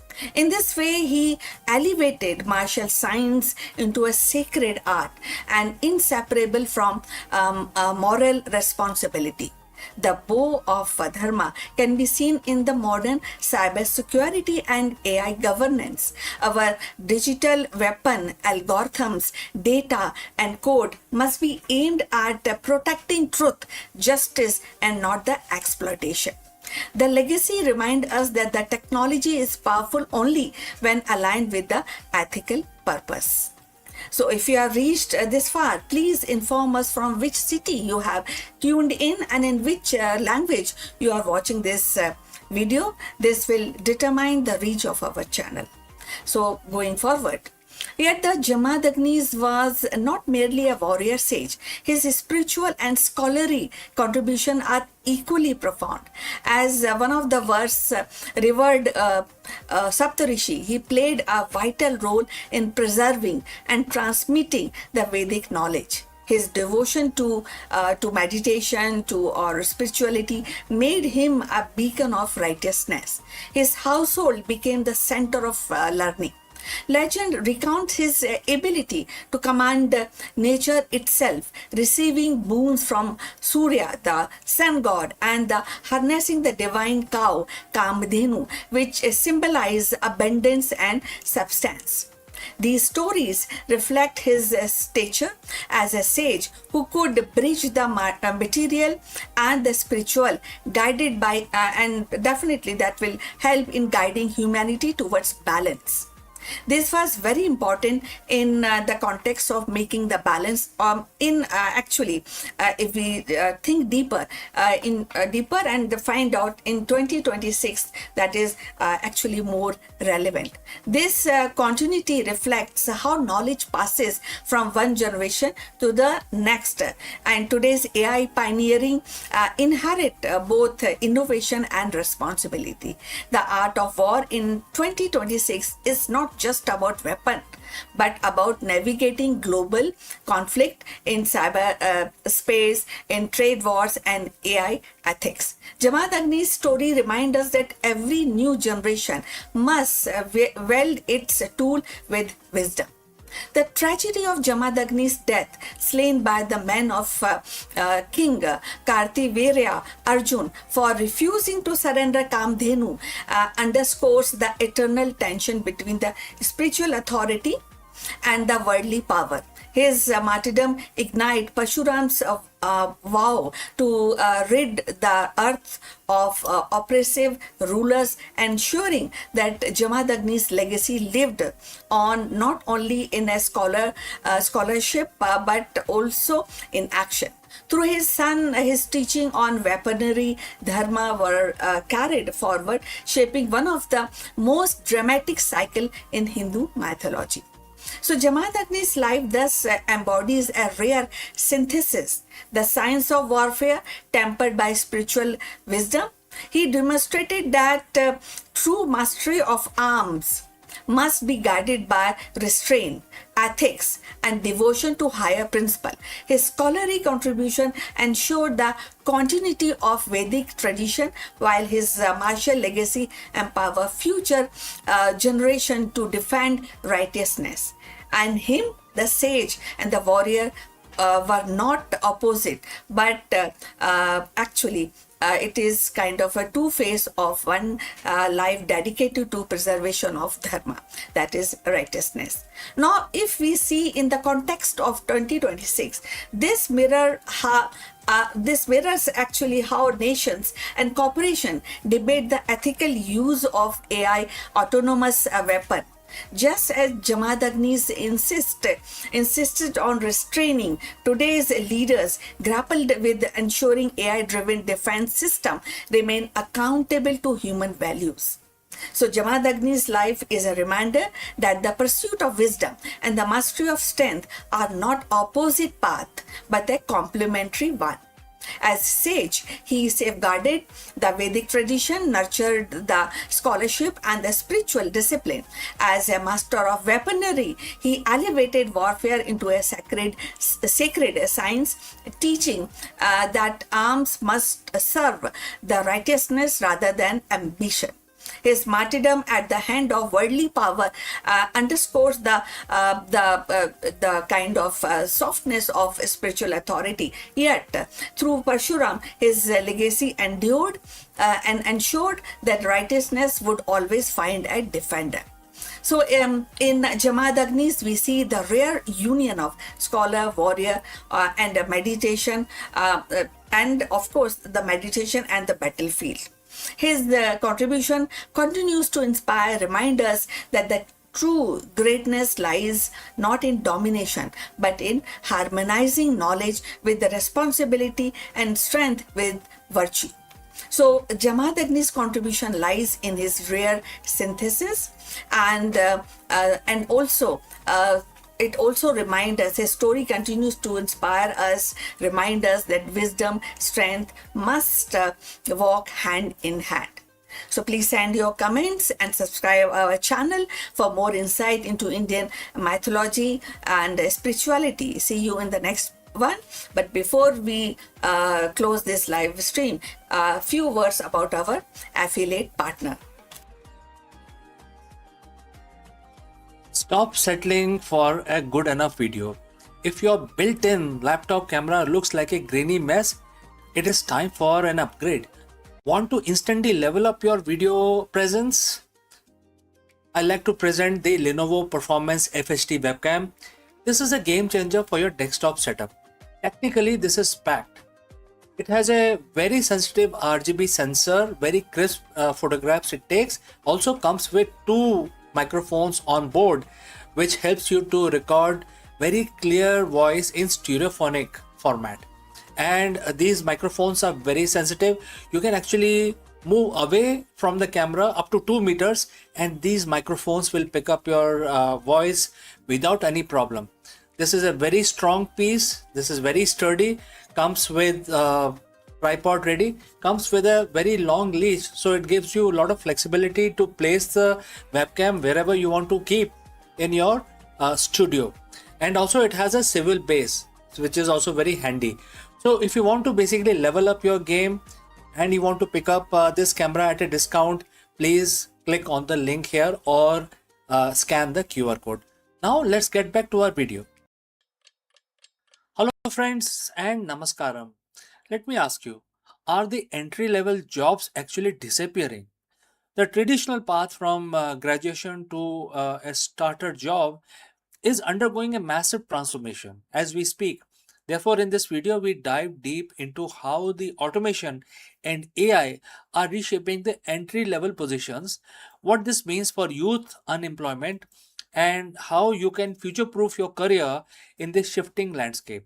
The job market is changing and the ladder looks totally different than it appeared 5 years ago. Whether you are a student or a recent graduate or looking to pivot your career, understanding these structural changes is very essential for your success. Let's go and discuss this further.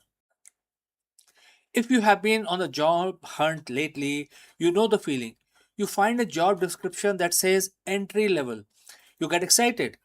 You read the requirement and it says bachelor degrees, 3 to 5 years of experience, proficiency in 4 different software suites, and proven track records of project management. You look at the entry level title and then you look at the list of demands and the math just don't add up. It feels like a bad joke. But here is a reality. It's not just a bad hiring practice, it is a fundamental shift in the economy. Today, we are talking about the death of the traditional entry level job. We are going to look at why your first job seems to be disappearing, how AI and automations rules are rewriting the various employment rules. The most importantly, how you can actually get your foot in the door when the door seems to be locked from inside. So friends, if you've reached so far, please let me know from which city or country you're watching us. This will help us determine the reach of our channel. All right, let's proceed further. For decades, the career ladder was simple. You graduate, you get an entry level job, you learn the ropes, and you move up. Companies viewed entry level workers as investment. They were willing to pay to train you because eventually you would become a mid level expert. But something changed. We have seen the hollowing out of the middle class, but we are now seeing the hollowing out of the beginning of the career itself. Why is this happening? There are three reasons. First, AI and automation. The task that used to be the training wheel of a job, data entry, basic research, scheduling, drafting simple emails, are now being done instantly by AI. The proficiency mandate is the second one. In an era of the high interest rate and pressure for short term profit, companies don't want to pay to train someone for 6 months. They want a plug and play employee who can hit the ground running on day 1. Next is outsourcing. Why hire a junior in a high cost city when you can contract a task to a specialized agency or an overseas freelancer for a fraction of a cost? This leads us to the dreaded experience trap. You can't get a job without the experience, and you can't get experience without a job. This is creating a dangerous ripple effect. If companies stop hiring juniors, who is going to learn the skill to become the seniors of tomorrow? We are essentially creating a generation of workers who are being bypassed by automation before they even get a chance to show what they can do. But here is the critical part. This isn't just about bad hiring managers, it's a structural change. The market has shifted towards skill based hiring rather than role based hiring. Companies are becoming less interested in your degree or your job title. They are becoming obsessed with your specific demonstrable skills. So, if the traditional entry level ladder is broken, what do? You stop looking for a ladder and start looking for a web. You need to stop selling yourself as a candidate and start selling yourself as a problem solver. Here is how you win in this new environment. First, build yourself, don't apply. If you are designer, don't just send a resume, send a link to a website you redesigned.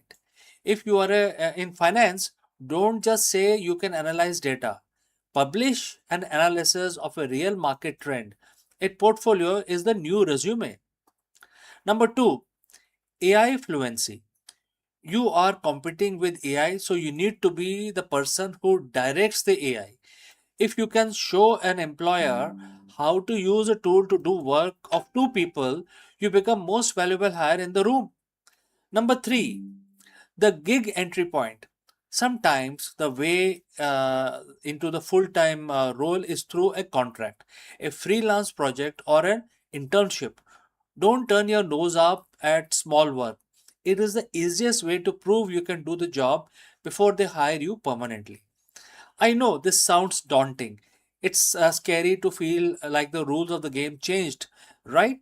So, as you stepped into the field, but I want to offer you a different perspective. The gatekeeper are losing their power. The old world, you needed a manager to give you a job. Today, the tools to build, create, and launch are cheaper and more accessible than they were ever before in human history. You don't need an entry level job at a big corporation to prove your worth. You can prove your worth before you ever step into the office. That's the power. It's more work, yes, but it's more autonomy at the same time. The entry level jobs isn't dead, but the do nothing entry level job is actually over. Uh, and the one where you just show up and learn by osmosis is absolutely fading away. If you want to survive and thrive, you have to be architect of your own experience. Start the project, learn the software, build the portfolio. I put together a list of resources in the description below, including platforms where you can start finding these skills first and project to build your experience. So if you're feeling the pressure of the job hunt, you aren't alone. Drop the comment below. What is the craziest requirement you have seen in a job lately? Uh, in a job posting lately. Let's talk about it. Thanks for watching. Don't forget to subscribe, and I will see you very soon in the next one. Wish you all the best. परिवार केवल रिश्तों का नाम नहीं है, ये हमारे दिमाग और भावनाओं की असली प्रयोगशाला है। जब हम अपने प्रियजनों के साथ समय बिताते हैं, हंसी बांटते हैं, सुख दुख साझा करते हैं, तो हमारे भीतर ऐसी मानसिक ऊर्जा पैदा होती है जो हमें जीवन के हर चुनौती से लड़ने की ताकत देती है। हाल के अध्ययनों ने यह साबित किया है कि परिवार का साथ दिमाग की कार्य क्षमता को बढ़ाता है और भावनात्मक दृढ़ता को पीढ़ी दर पीढ़ी मजबूत करता है। आज की तेज रफ्तार दुनिया में जहां तनाव और अकेलापन बढ़ रहा है, परिवार ही वह सुरक्षा आश्रय है जो हमें स्थिरता, आत्मविश्वास और मानसिक शांति प्रदान करता है। यह केवल एक सामाजिक इकाई नहीं है, बल्कि हमारी सोच, हमारी स्मृति, हमारी भावनाओं का आधार है। चलिए इसके बारे में और जानते हैं। मानव जीवन में परिवार केवल रिश्तों का समूह नहीं है, बल्कि ये हमारी मानसिक और भावनात्मक ऊर्जा का भी स्रोत है। हाल के अध्ययनों ने ये उजागर किया है कि परिवार के साथ समय बिताना दिमाग की कार्य क्षमता को बढ़ाता है और भावनात्मक दृढ़ता को पीढ़ी दर पीढ़ी मजबूत करता है। जब हम अपने प्रियजनों के साथ बैठते हैं, बातचीत करते हैं, हंसी मजाक जो है वो साझा करते हैं या कठिन समय में एक दूसरे का सहारा बनते हैं, तो दिमाग में सकारात्मक रसायन सक्रिय होते हैं। ऑक्सीटोसिन और डोपामिन जैसे हार्मोन्स हमारे भीतर खुशी और सुरक्षा की भावना जगाते हैं। ये केवल क्षणिक आनंद नहीं, बल्कि दीर्घकालीन मानसिक स्वास्थ्य का आधार है। परिवार के साथ बिताया गया समय बच्चों के लिए विशेष रूप से महत्वपूर्ण है। माता पिता और दादा दादी के साथ संवाद बच्चों के दिमाग में भाषा, स्मृति और भावनात्मक संतुलन को मजबूत करता है। यही कारण है कि जिन बच्चों का पारिवारिक वातावरण सहयोगी और स्नेहपूर्ण होता है, वे जीवन की चुनौतियों का सामना अधिक आत्मविश्वास से कर सकते हैं। वयस्कों के लिए भी परिवार मानसिक ऊर्जा का स्रोत है। कामकाज और सामाजिक दबावों के बीच परिवार का साथ तनाव को कम करता है। जब हम अपने प्रियजनों के साथ भोजन करते हैं, कहानियां सुनते हैं या बस साथ में बैठते हैं, तो दिमाग की थकान दूर होती है और सोचने समझने की क्षमता बढ़ती है। अध्ययनों ने ये भी इस दिखाया कि परिवार का साथ बिताने से भावात्मक दृढ़ता, जिसको कि इमोशनल रेजिलियंस कहते हैं, वो भी बढ़ती है। इसका अर्थ ये है कि व्यक्ति कठिन परिस्थितियों में भी टूटता नहीं है एक्चुअली, बल्कि संभल कर आगे बढ़ता है। ये दृढ़ता केवल एक पीढ़ी तक सीमित नहीं रहती, बल्कि बच्चों और आने वाली पीढ़ियों में भी ट्रांसफर होती है। इस प्रकार परिवार का एक जीवंत अगर रूप देखा जाए तो वो विद्यालय से कम नहीं है, जहां हम धैर्य, सहयोग और प्रेम सीखते हैं। 2026 के संदर्भ में ये और भी महत्वपूर्ण है। आधुनिक जीवन की तेज रफ्तार, तकनीकी दबाव और सामाजिक चुनौतियों के बीच परिवार ही वह स्थान है जहां मनुष्य को अपनी जड़ों से जोड़ता है और ये जुड़ाव माइंड को स्थिरता देता है और व्यक्ति को मानसिक रूप से स्वस्थ बनाए रखने में मदद करता है। अगर देखा जाए तो परिवार केवल सामाजिक संस्था नहीं है, बल्कि मानसिक भावात्मक शक्ति का केंद्र है। परिवार के साथ बिताया गया समय दिमाग को सक्रिय करता है, भावनाओं को संतुलित करता है और जीवन को सार्थक बनाता है। ये एक ऐसा विशेष या कह सकते हैं विशेष मोड है या एक निवेश है जो न केवल वर्तमान को उज्जवल करता है, बल्कि आने वाली पीढ़ियों को भी दृढ़ और सक्षम बनाता है। यदि आप यहाँ तक पहुंचे हैं तो कृपा करके ये बताइए कि आप किस शहर से हमसे जुड़े हैं, किस सिटी से आप हमको देख पा रहे हैं और किस भाषा में ये वीडियो देख रहे हैं। इससे हमारे चैनल की पहुंच को समझने में हमें मदद मिलेगी। अब चलिए इस चर्चा को आगे बढ़ाते हैं। 2026 में और आने वाले वर्षों में पारिवारिक जो इकाई है कई वैश्विक चुनौतियों का सामना कर सकती है और वो अभी कर भी रही है। आधुनिक जीवन की रफ्तार, तकनीकी दबाव और आर्थिक असमता के और प्रवास के कारण परिवारों में दूरी बढ़ रही है। थोड़े वो अलग हो रहे हैं, न्यूक्लियर हो रहे हैं, लेकिन वास्तविक समय और आत्मीयता को कम कर दिया गया है इस पूरे प्रकरण में। और कई देशों में तो एकल परिवारों की संख्या बढ़ रही है, जिसमें बुजुर्गों का अकेलापन, बच्चों का भावात्मक असंतुलन सामने आ रहा है। इन चुनौतियों का समाधान परिवार के भीतर सचेत प्रयास से ही संभव है। सबसे पहले परिवार को समय देना आवश्यक है। साझा भोजन, बातचीत, उत्सवों में भागीदारी से भावात्मक जुड़ाव मजबूत होता है। दूसरा, तकनीक का संतुलन उपयोग करना चाहिए ताकि डिजिटल दुनिया वास्तविक संबंधों पर हावी ना हो। और तीसरा कि शिक्षा और सामाजिक नीतियों में परिवार केंद्रित दृष्टिकोण अपनाना होगा, जिससे बच्चे और बुजुर्ग दोनों को सहयोग और सुरक्षा मिले। तो अब हम अंत तक पहुंच चुके हैं और ये एक बार और आपके लिए दोहराना चाहते हैं कि परिवार केवल सामाजिक संरचना नहीं है, बल्कि मानसिक और भावनात्मक शक्ति का आधार है। यदि हम 2026 और आगे की चुनौतियों का सामना करना चाहते हैं तो परिवार को प्राथमिकता देनी होगी, ताकि वह शक्ति और दिमाग को स्थिर करने में सहयोग दे और भावनाओं को और भी दृढ़ बनाती रहे और ये पीढ़ी दर पीढ़ी जीवन को संतुलित और सार्थक बनाए रख सकती है। ये आज का डिस्कशन था।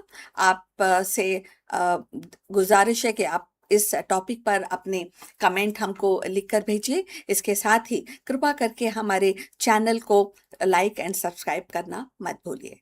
मिलते हैं दूसरे एक डिस्कशन में, तब तक विदा, नमस्कार।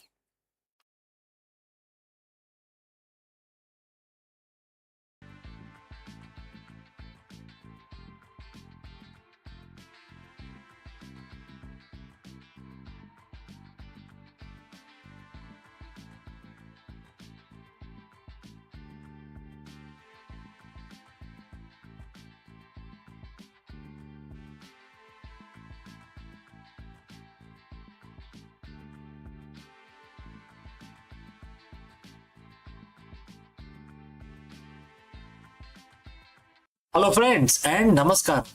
Let me ask you, is Mars actually resource poor? While the red planet has plenty of dust and iron, building a self-sustaining high-tech civilization requires rare metals that are nearly impossible to find on the Martian surface. In this video, we dive deep into the latest research explaining why the asteroid mining isn't just a sci-fi dream. It is a mandatory pillar for the future of Martian economy as well as the Martian colony of humans on the surface of Mars.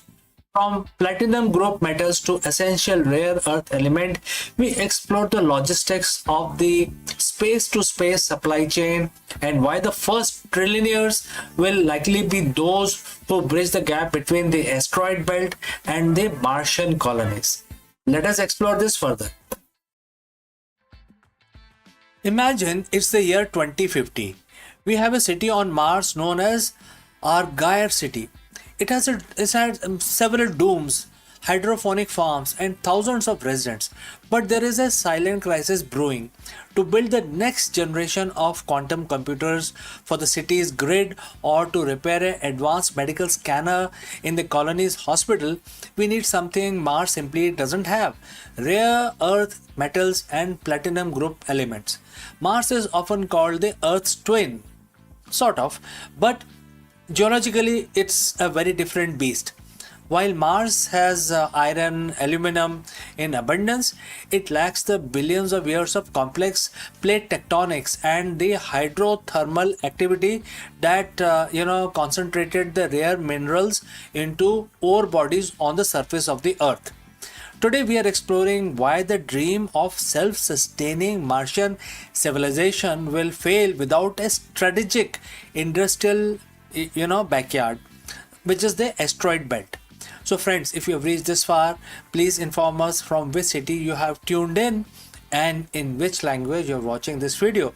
This will help us determine the reach of our channel. Alright, let's proceed further. Why can't we just ship it from Earth? To understand the Martian economy, you have to understand the gravity well. Earth is a massive planet with a deep gravity well.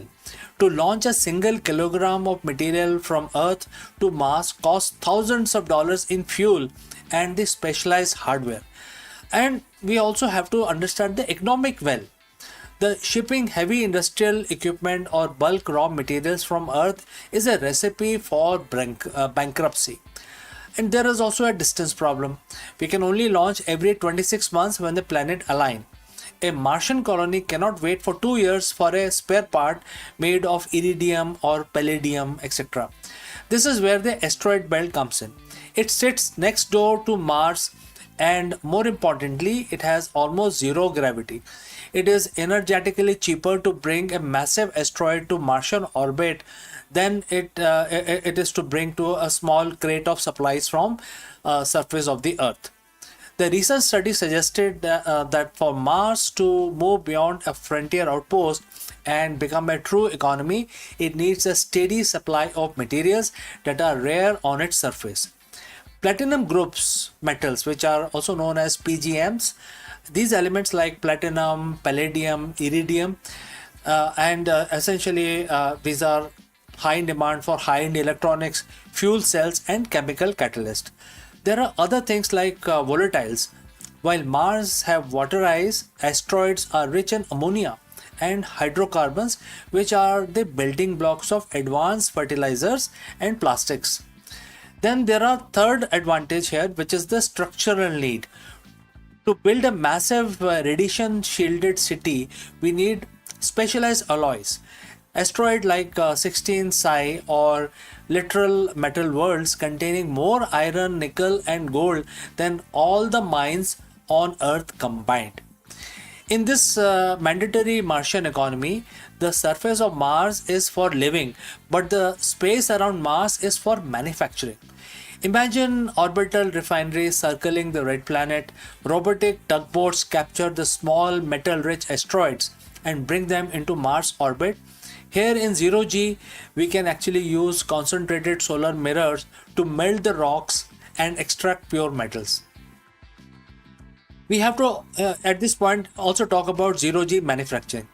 Some materials are actually easier to produce in space because you don't have to fight gravity.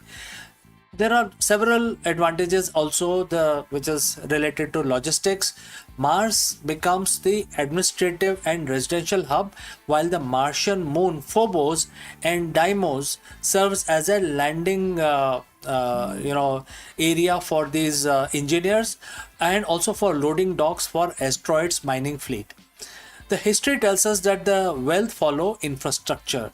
The first trillionaires of the Martian era won't just be those who build the houses. They will be the ones who control the supply chain of rare minerals. And then therefore there will be era of strategic alliances. We are already seeing the groundwork for this today with partnership between legacy aerospace companies and AI driven startup focusing on agentic AI, which are autonomous systems that can mine those rocks without human intervention. Then it will also create economic sovereignty. For a Martian colony to be truly independent of Earth, it must control its own resources. Asteroid mining provides the resource independence, and therefore Martian colony can become a separate country, sort of separate from Earth. Building a city on Mars is arguably the hardest thing humanity will ever attempt. It is not just a feat of engineering, it is the feat of economics. A Martian city without asteroid mining is just a high-tech camp on life support. But a Martian city with asteroid mining, that is civilization, becomes much more advanced and will be resource rich. It's the moment we stop being visitors in space and start being a truly multi-planetary species. So the next time when you look at a shooting star, don't just see a streak of light, see the steel, gold and the future of our next home. My name is EK. Thanks for watching. Thanks for joining live. Don't forget to like and subscribe for more deep dives into the future of space and strategy. In case you have any opinion or a question, please do not hesitate to send it across in the comment section below. Before I go, I will like to speak few words about our affiliate partner. Stop settling for a good enough video. If your built-in laptop camera looks like a grainy mess, it is time for an upgrade. Want to instantly level up your video presence? I like to present the Lenovo Performance FHD webcam. This is a game changer for your desktop setup. Technically, this is packed.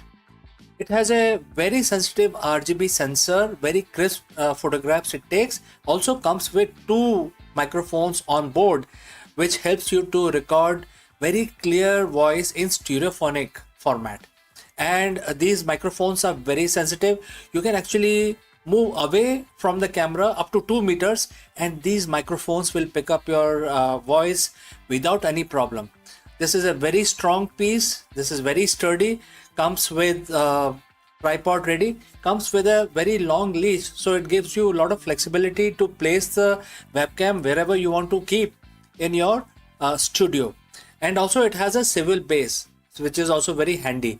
So if you want to basically level up your game and you want to pick up this camera at a discount, please click on the link here or scan the QR code. Now let's get back to our video.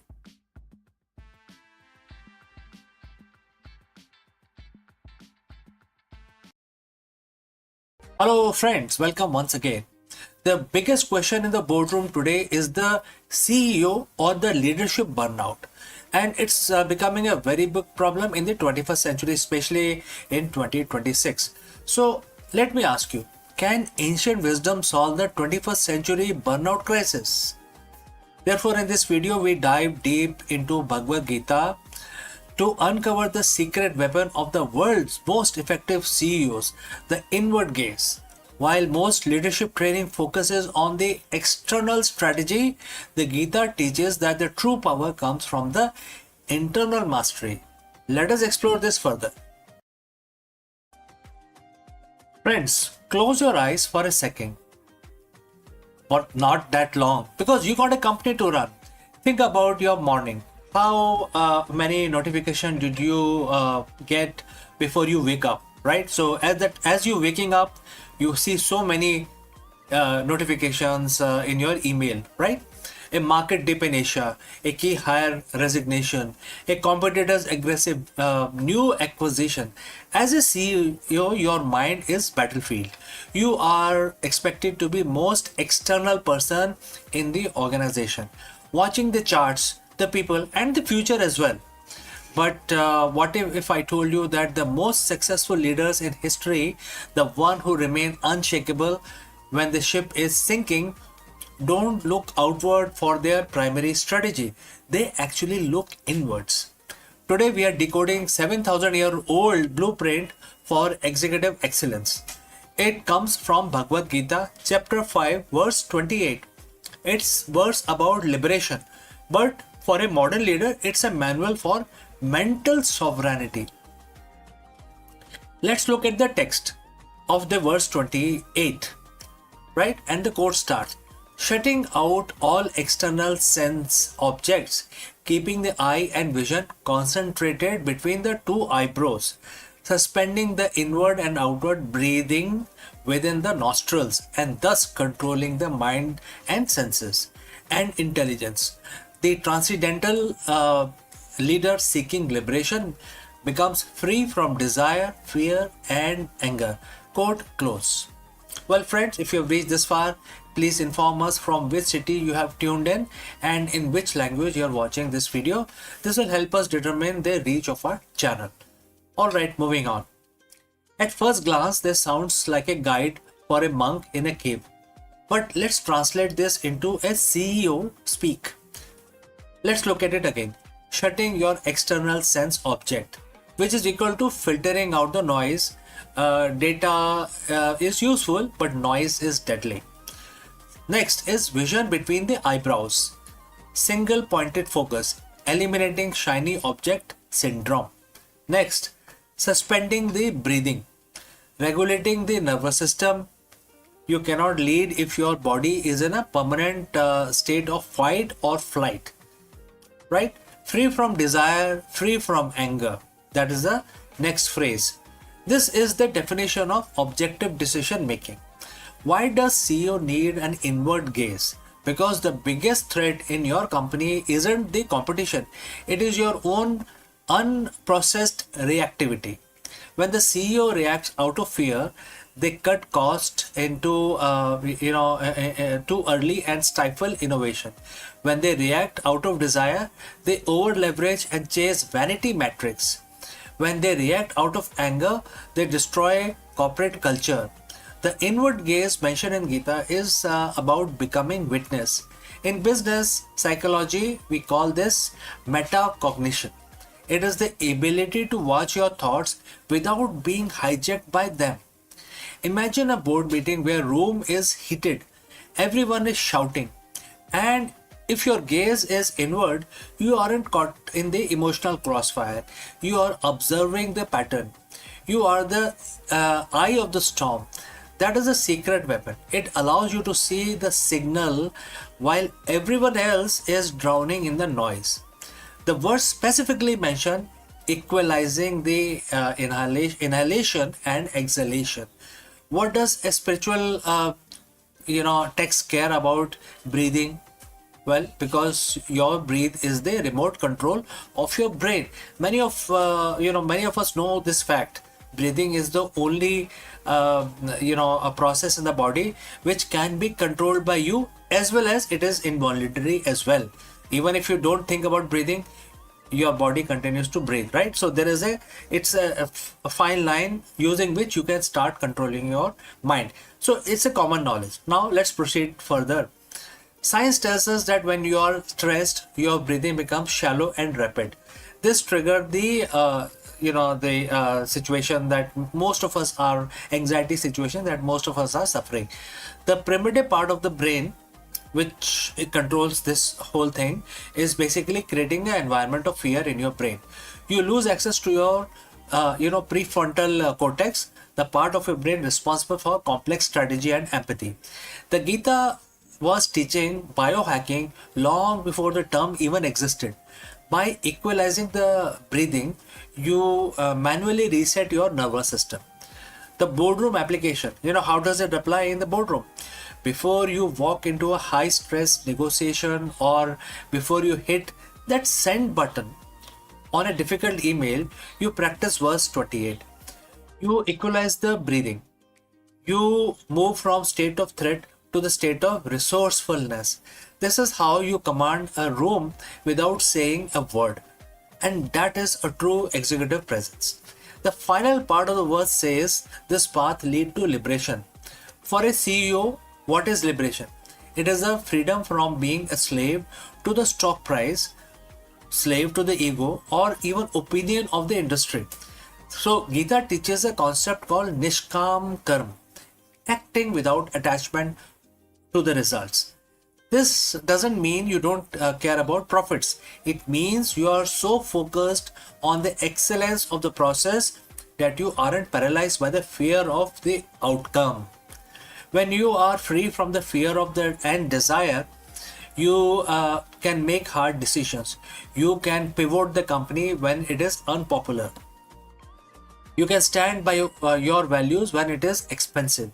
You are liberated from the need for external validation, which makes you one of the most dangerous and effective leader in the market. So how do you master this inward gaze?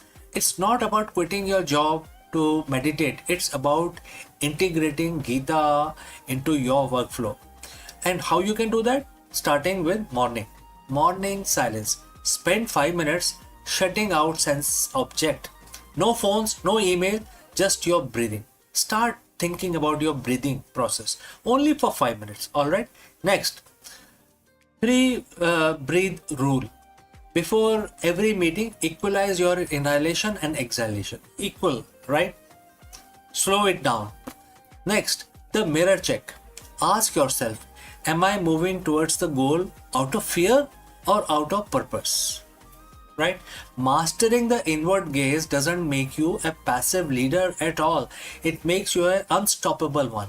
It transforms you from a CEO who is pushed by the world into a leadership role, or another person is who's actually shaping the world itself. Right? So it transforms that. Gita says that this is a way for the liberation for the leadership role. In the business world, we just call it the greatness. So friends, what do you think? If you have any questions or any comments, please leave them in the comment section below. Thanks for joining live. Thanks for watching. And if you found this leadership lesson valuable, subscribe for more ancient wisdom for the modern businesses. Now you can go lead from within. All right. So before we end this section, I'd like to speak few words about our affiliate partner. Stop settling for a good enough video. If your built-in laptop camera looks like a grainy mess, it is time for an upgrade. Want to instantly level up your video presence? I like to present the Lenovo Performance FHD webcam. This is a game changer for your desktop setup. Technically, this is packed. It has a very sensitive RGB sensor, very crisp photographs it takes. Also comes with 2 microphones on board, which helps you to record very clear voice in stereophonic format. And these microphones are very sensitive. You can actually move away from the camera up to 2 meters and these microphones will pick up your voice without any problem. This is a very strong piece. This is very sturdy. Comes with tripod ready. Comes with a very long leash, so it gives you a lot of flexibility to place the webcam wherever you want to keep in your studio. And also it has a swivel base, which is also very handy. So if you want to basically level up your game and you want to pick up this camera at a discount, please click on the link here or scan the QR code. Now let's get back to our video.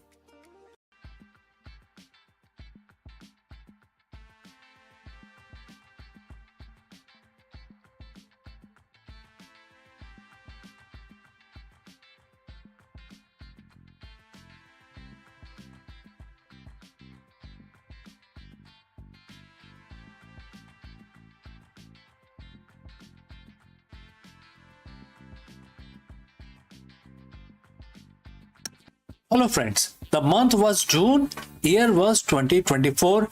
NASA's Curiosity rover accidentally crushed a rock in the Gale crater on Mars, revealing something scientists never expected, and that was pure elemental sulfur.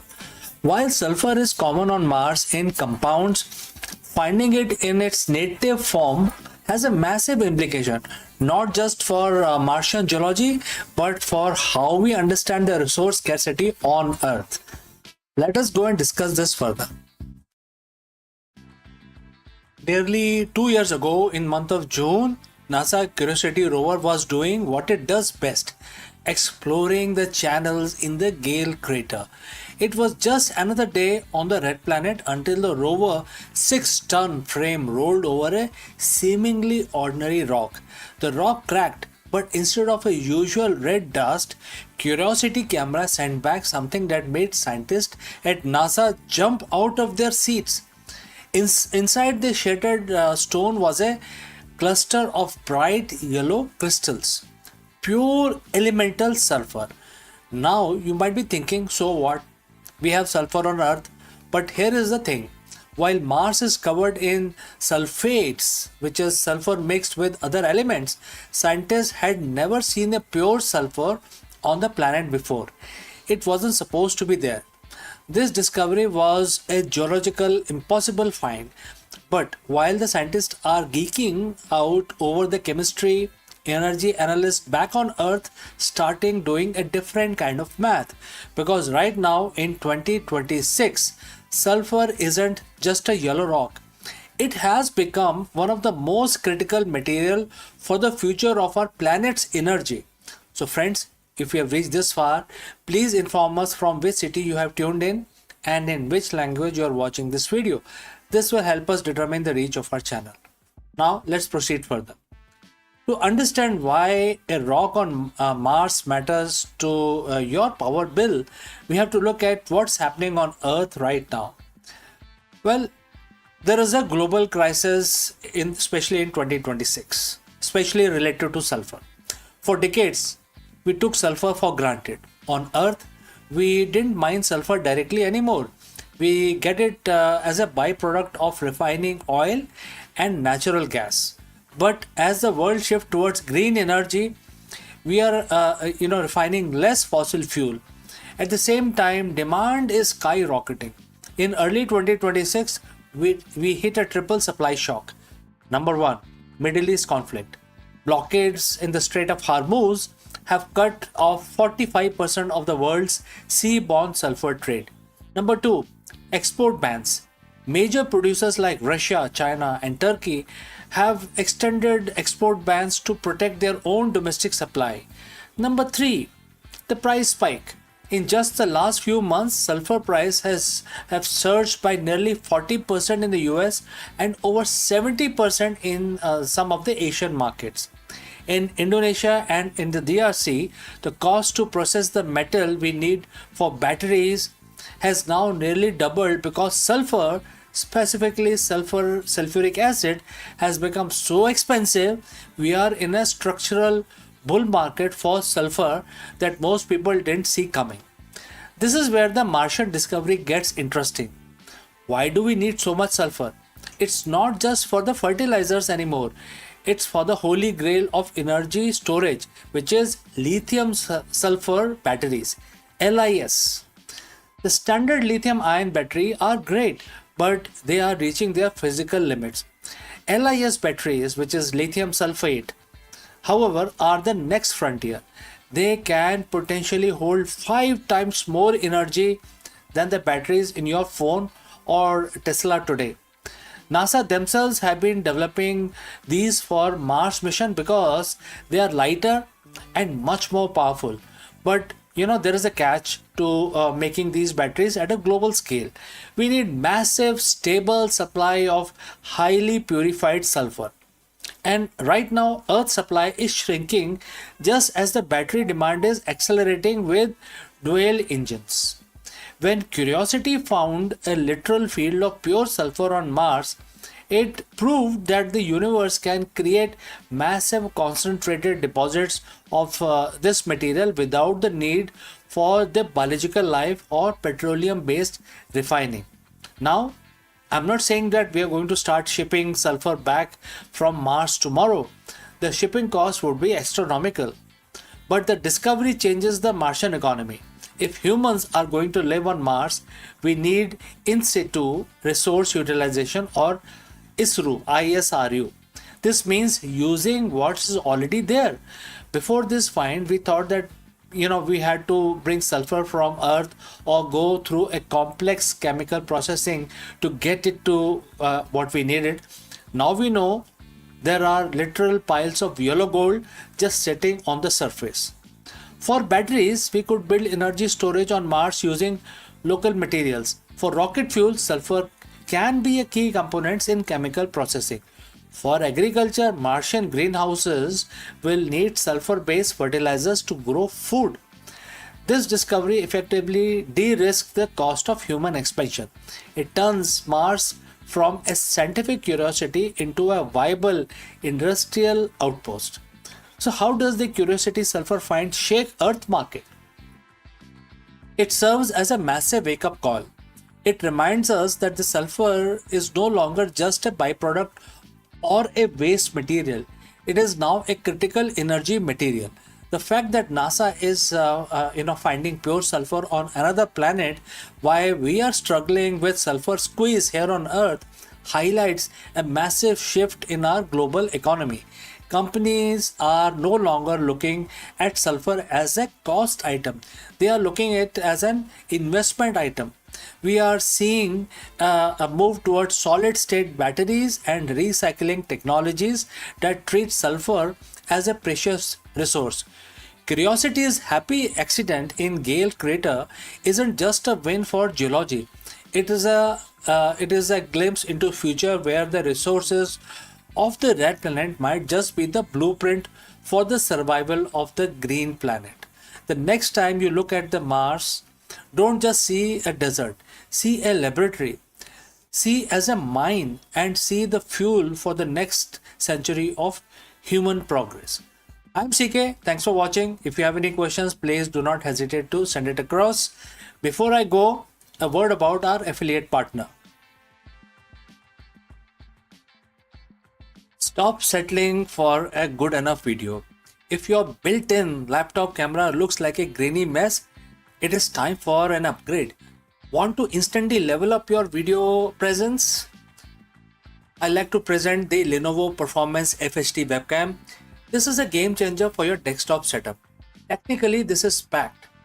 It has a very sensitive RGB sensor, very crisp photographs it takes. Also comes with two microphones on board, which helps you to record very clear voice in stereophonic format. And these microphones are very sensitive. You can actually move away from the camera up to 2 meters and these microphones will pick up your voice without any problem. This is a very strong piece. This is very sturdy.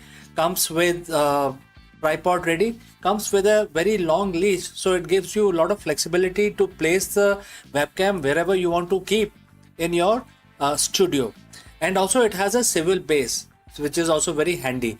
So if you want to basically level up your game and you want to pick up this camera at a discount, please click on the link here or scan the QR code. Now let's get back to our video.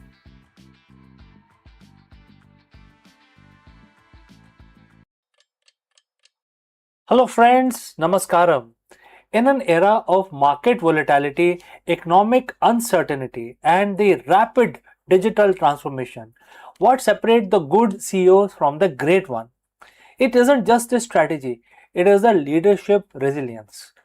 To answer this question, in this video, we explore a transformative lesson from Bhagavad Gita, which is basically, like a masterclass for the modern executive. While often interpreted spiritually, this profound verse holds the secret to modern executive performance. And we will also break down how the principle of the unchanging self applies directly to business decisions making and helping CEOs. Let's go. Friends, the noise never stops. Quarterly projections, disruptive competitors, supply chain fractures, boardroom pressures, the relentless ping of notifications. If you are a CEO or a business leader, your reality is defined by a constant high frequency hum of volatility. We are told that to lead is to react. We are told to be successful executive, you must be a hyper vigilant, that you must be shaken by every market dip, every negative review, and every shift in the economic tide. But what if I told you that the most effective leaders in history don't react to noises. What if they operated from a place that the noise is couldn't be reached? Today we are looking at a masterclass in executive leadership and executive stability. We are looking at a lesson from Bhagavad Gita, chapter 2, verse 25, that serves as a profound psychological framework for the modern CEO. So, friends, if you have reached this far, please inform us from which city you have tuned in and in which language you are watching this video. This will help us determine the reach of our channel and also what kind of people are watching our content. Alright, now let's look at the verse. And the quote starts, knowing that the self is invincible, inconceivable, and unchangeable, you should not lament for the body. Now let's strip away the classical context for a moment and look at this as an executive strategy. The body here represents the fragile external elements of your business. It is the P&L statement that fluctuates. It is the stock price. It is the office space, the product launch, and that product launch can hit a snag. The employee turnaround rate as well. These are the body.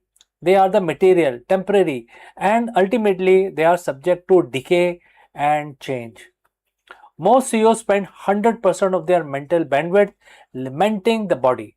When the numbers are down, they panic. When the project fails, they internalize it as a loss of identity. But the verse calls us to focus on the self. In a business context, the self is your core vision. It is the why behind your organization. It is the intangible, unchangeable mission that exists regardless of whether this quarter's growth is 2% or 20%. Now you might ask, if I don't lament, if I don't get stressed, do I stop caring? Well, absolutely not. This is where the misunderstanding of detachment happens. In the corporate world, we often confuse anxiety with diligence. We think that if we aren't losing sleep, we aren't actually working hard enough. But anxiety actually clouds your cognitive ability. It creates tunnel vision. The Gita teaches detachment, which is detached decisiveness. Think of a surgeon. A surgeon cannot be paralyzed by the fear of the patient's physical pain, or they cannot perform the operation. They must be present, they must be focused, and they must be detached enough to remain precise. As a CEO, your operation is your strategy. When you view your business challenges as things that are external to your core identity, things that are inconceivable in the sense that they are too complex to control entirely, you stop being a victim of the circumstances. You become the observer of the circumstance. So, this is where it ends, the whole learning from this particular verse. Big question is, how do we apply this in a Monday morning boardroom? And I would like to suggest 3 steps for you. First, self-audit, which essentially means recognize the noise. So before you make a high-stake decisions, please pause. Ask yourself, am I reacting to the self, the long-term mission, or am I reacting to the body, the immediate transient fear? If you are reacting to the body, you are likely operating from a place of panic. Number 2, practice radical acceptance.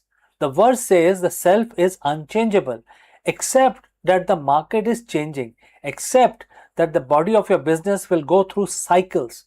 When you accept that flux is the nature state of business, you stop lamenting it. You stop fighting reality and start working with it. Number 3, lead from the core. When you make decisions from your core values, your leadership becomes predictable to your team. An unshakable CEO provides a gravitational pull. If you are rattled, your team is rattled as well. If you are anchored in the unchanging mission, your team will feel that stability. So in the end, you are not your market share. You're not your revenue growth for the current quarter. You are the architect of a vision that is intended to outlive the temporary body of your current struggles. So, if you can master the ability to see the chaos as something that is passing while your core vision remains invisible and unchangeable, you don't just survive the volatility, you transcend it. You become an unshakable CEO. So, friends, next time you face a crisis, don't look for someone to blame. Don't look for a way to hide. Look at the noise. Acknowledge it for the temporary ripple that it is, and then get back to leading from your center. So, if you have any questions, please do not hesitate to send it across. Thanks for watching. Lead well, and I will catch you again in the next one. Hello friends and namaskar. Do you know that the Gurugram real estate prices have skyrocketed by 18%? Therefore, in this video, we break down exactly why property demand in Gurugram is hitting new high in 2026 and what this means for home buyers and the real estate investors. Let's go and explore this further. If you have been looking at the property in Gurugram lately, you have probably noticed that same thing I have in the market is basically on fire. So what was cheaper earlier is now becoming expensive. We are looking at an 18% jump in the prices, and that isn't just a random number. It's a signal of a massive shift in the Millennium City. But is this a bubble about to burst, or is there some actual solid value behind these numbers? Today we are breaking down exactly what is happening in Gurugram real estate market in 2026, and more importantly, whether you should be buying, selling, or staying on the sidelines when the property is soaring so much. So friends, if you have reached this far, please inform us from which city you have tuned in and in which language you are watching this video. This will help us determine the reach of our channel. Alright, first, let's get the big question out of the way. Why 18%? A lot of people see this and think probably, perhaps, speculative bubble. But when you look at the data, it's actually a structural repricing. We are seeing a perfect storm of three things: infrastructure, corporate expansion, and flight to quality. Not all of the Gurugram is growing at the same rate. We are seeing two-speed market.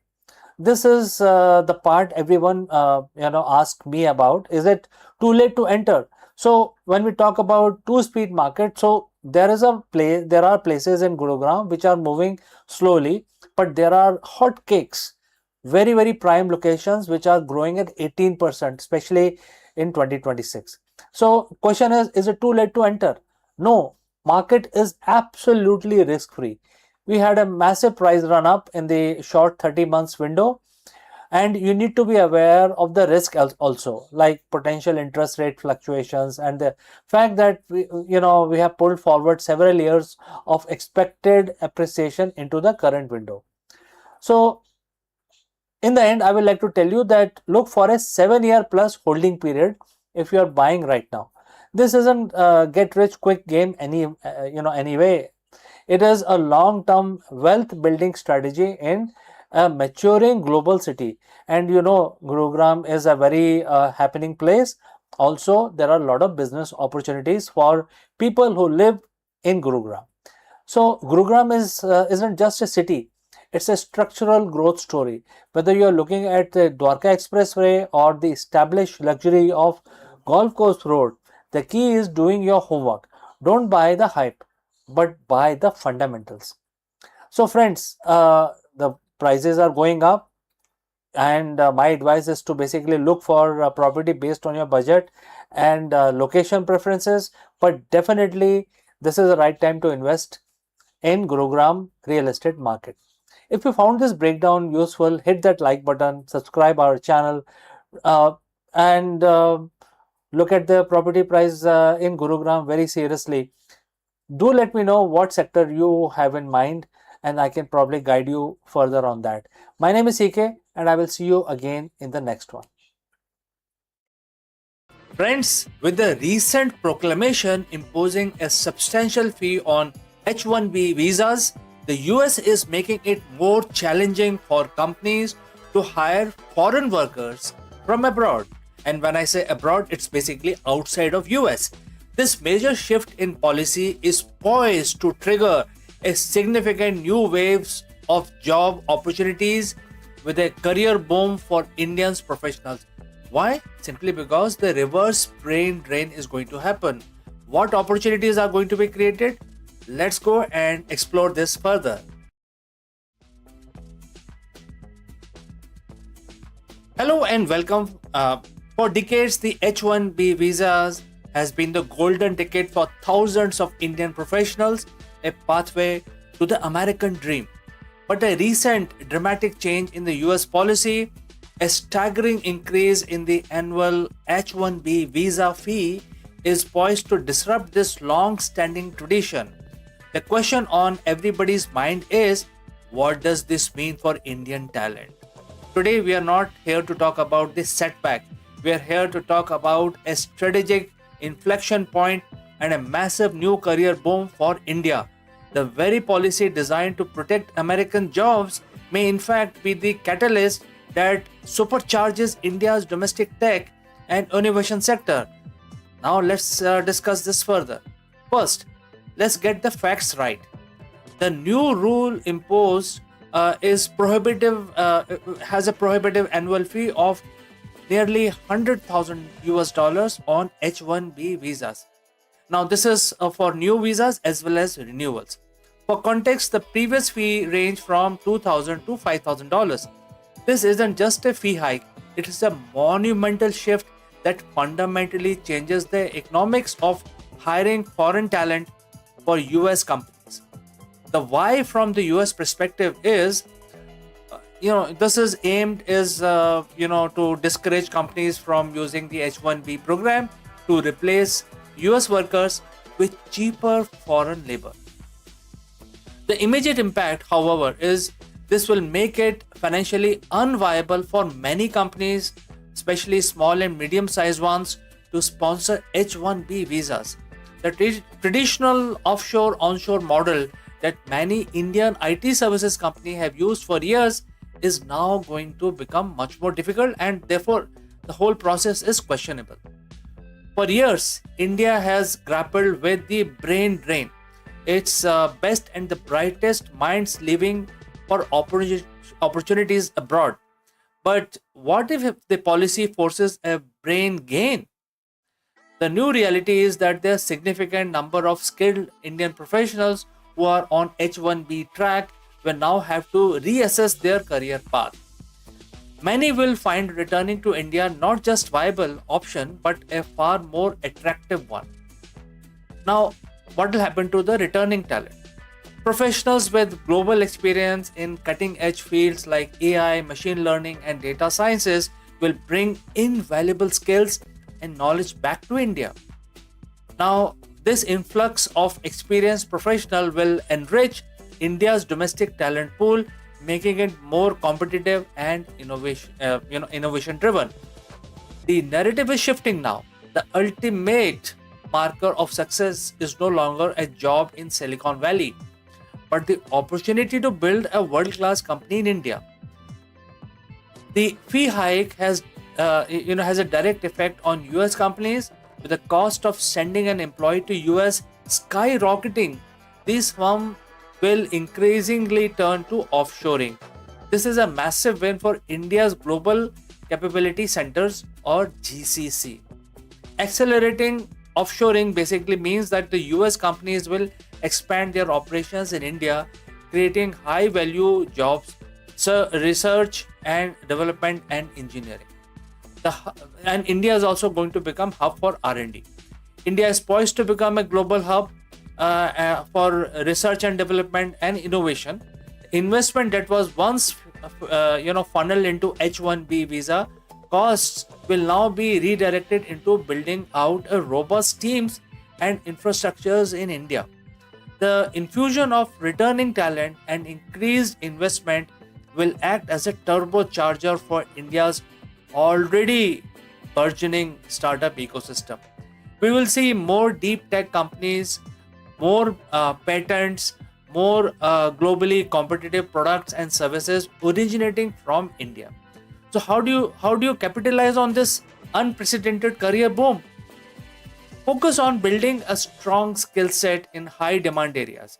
The opportunities in India are growing at incredible pace. Number two is consider a long term potential for career back home.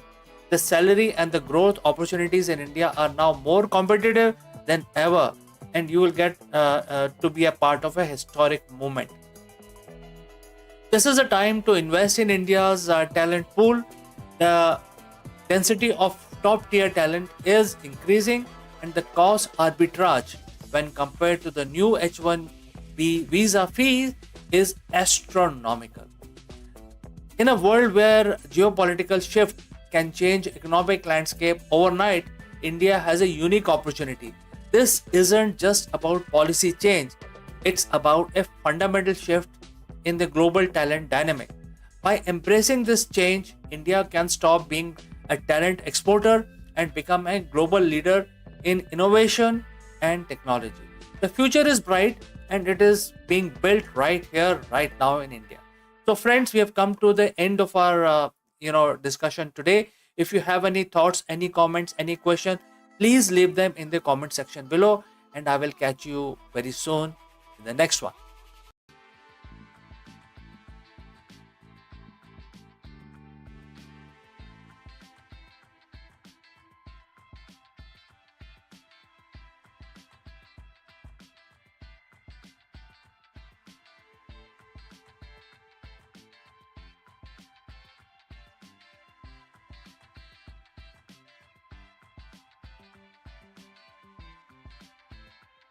In every cafe, the ritual of espresso feels like alchemy. Steam hisses, aroma bloom, and the tiny cup promises intensity beyond its size. Yet, behind this daily magic lies a hidden order, a choreography dictated not by chance but by physics. Water under pressure doesn't simply sip through the coffee. It navigates labyrinth of particles, carving channels and balancing resistance, and of course unlocking flavors in a precise sequence. The perfect shot, that exclusive harmony of sweetness, acidity and bitterness, is less an accident of artistry than a triumph of fluid dynamics. To understand the espresso is to glimpse the invisible law that governs the flow, pressure, extraction, and where the science and the taste coverage in a single sip. So let's find out more. In the quiet hum of cafe, where the hiss of steam and the clink of porcelain cups form a familiar symphony, lies a mystery that has puzzled baristas and scientists alike. Why is espresso is so difficult to make in consistently? So one day the shot is rich, velvety, and crowned with a golden crema. The next it is thin, bitter, or sour. So behind this fickleness is not just art but physics. An intricate dance of water, pressure, and porous coffee grounds. At its heart, espresso is a story of flow. Hot water, driven by 9 bars of pressures, must weave its way through a tightly packed bed of ground coffee, and each particle is tiny labyrinth and offering resistance, redirecting streams and shaping flavor. But here lies the paradox. Coffee grounds are not uniform. They are a chaotic mix of fine dust and larger granules, creating uneven pathways. So water, ever obedient to physics, seeks the path of least resistance. It carves the channel, rushing through the looser pockets while the neglecting dense one. So the result is uneven extraction, Some grounds surrender their rich oils and sugar, while the other remains stubbornly untouched.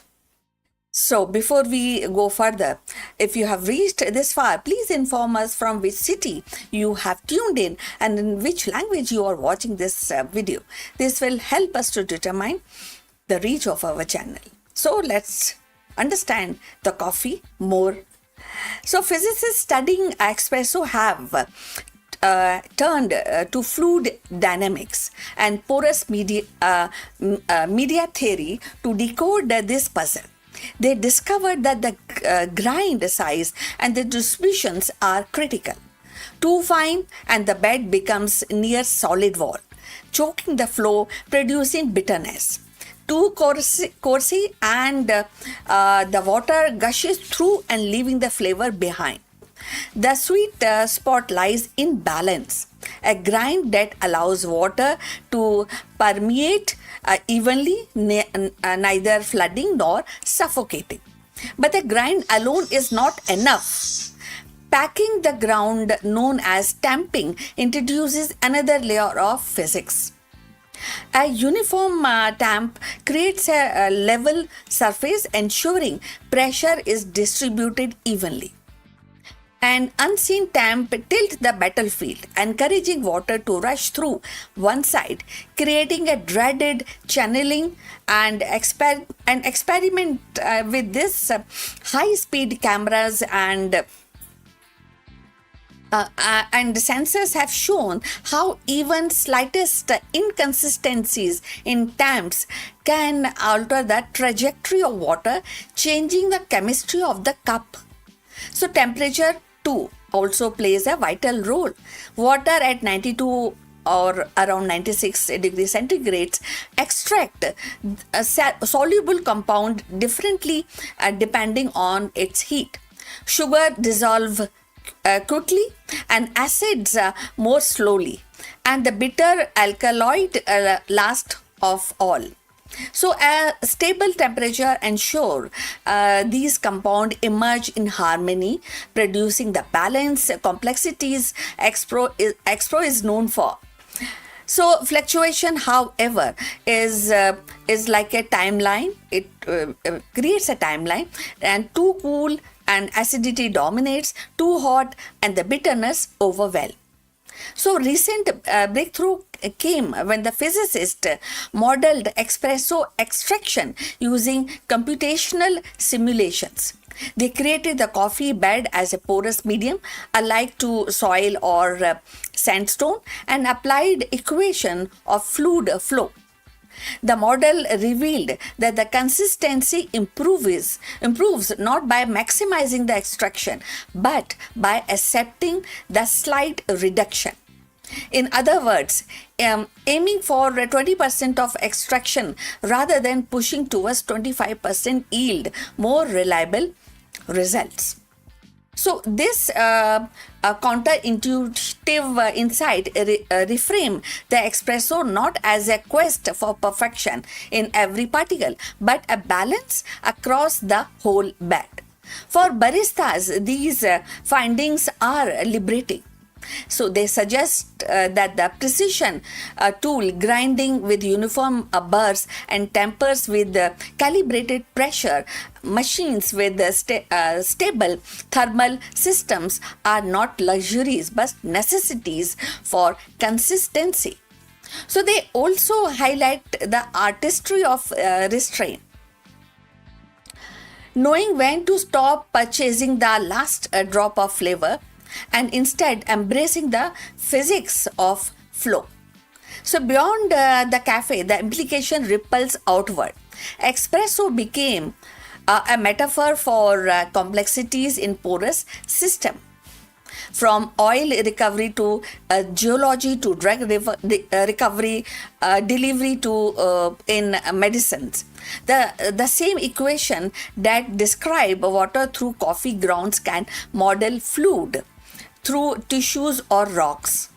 So in this way, the humble espresso shot connects the morning ritual to scientific frontiers.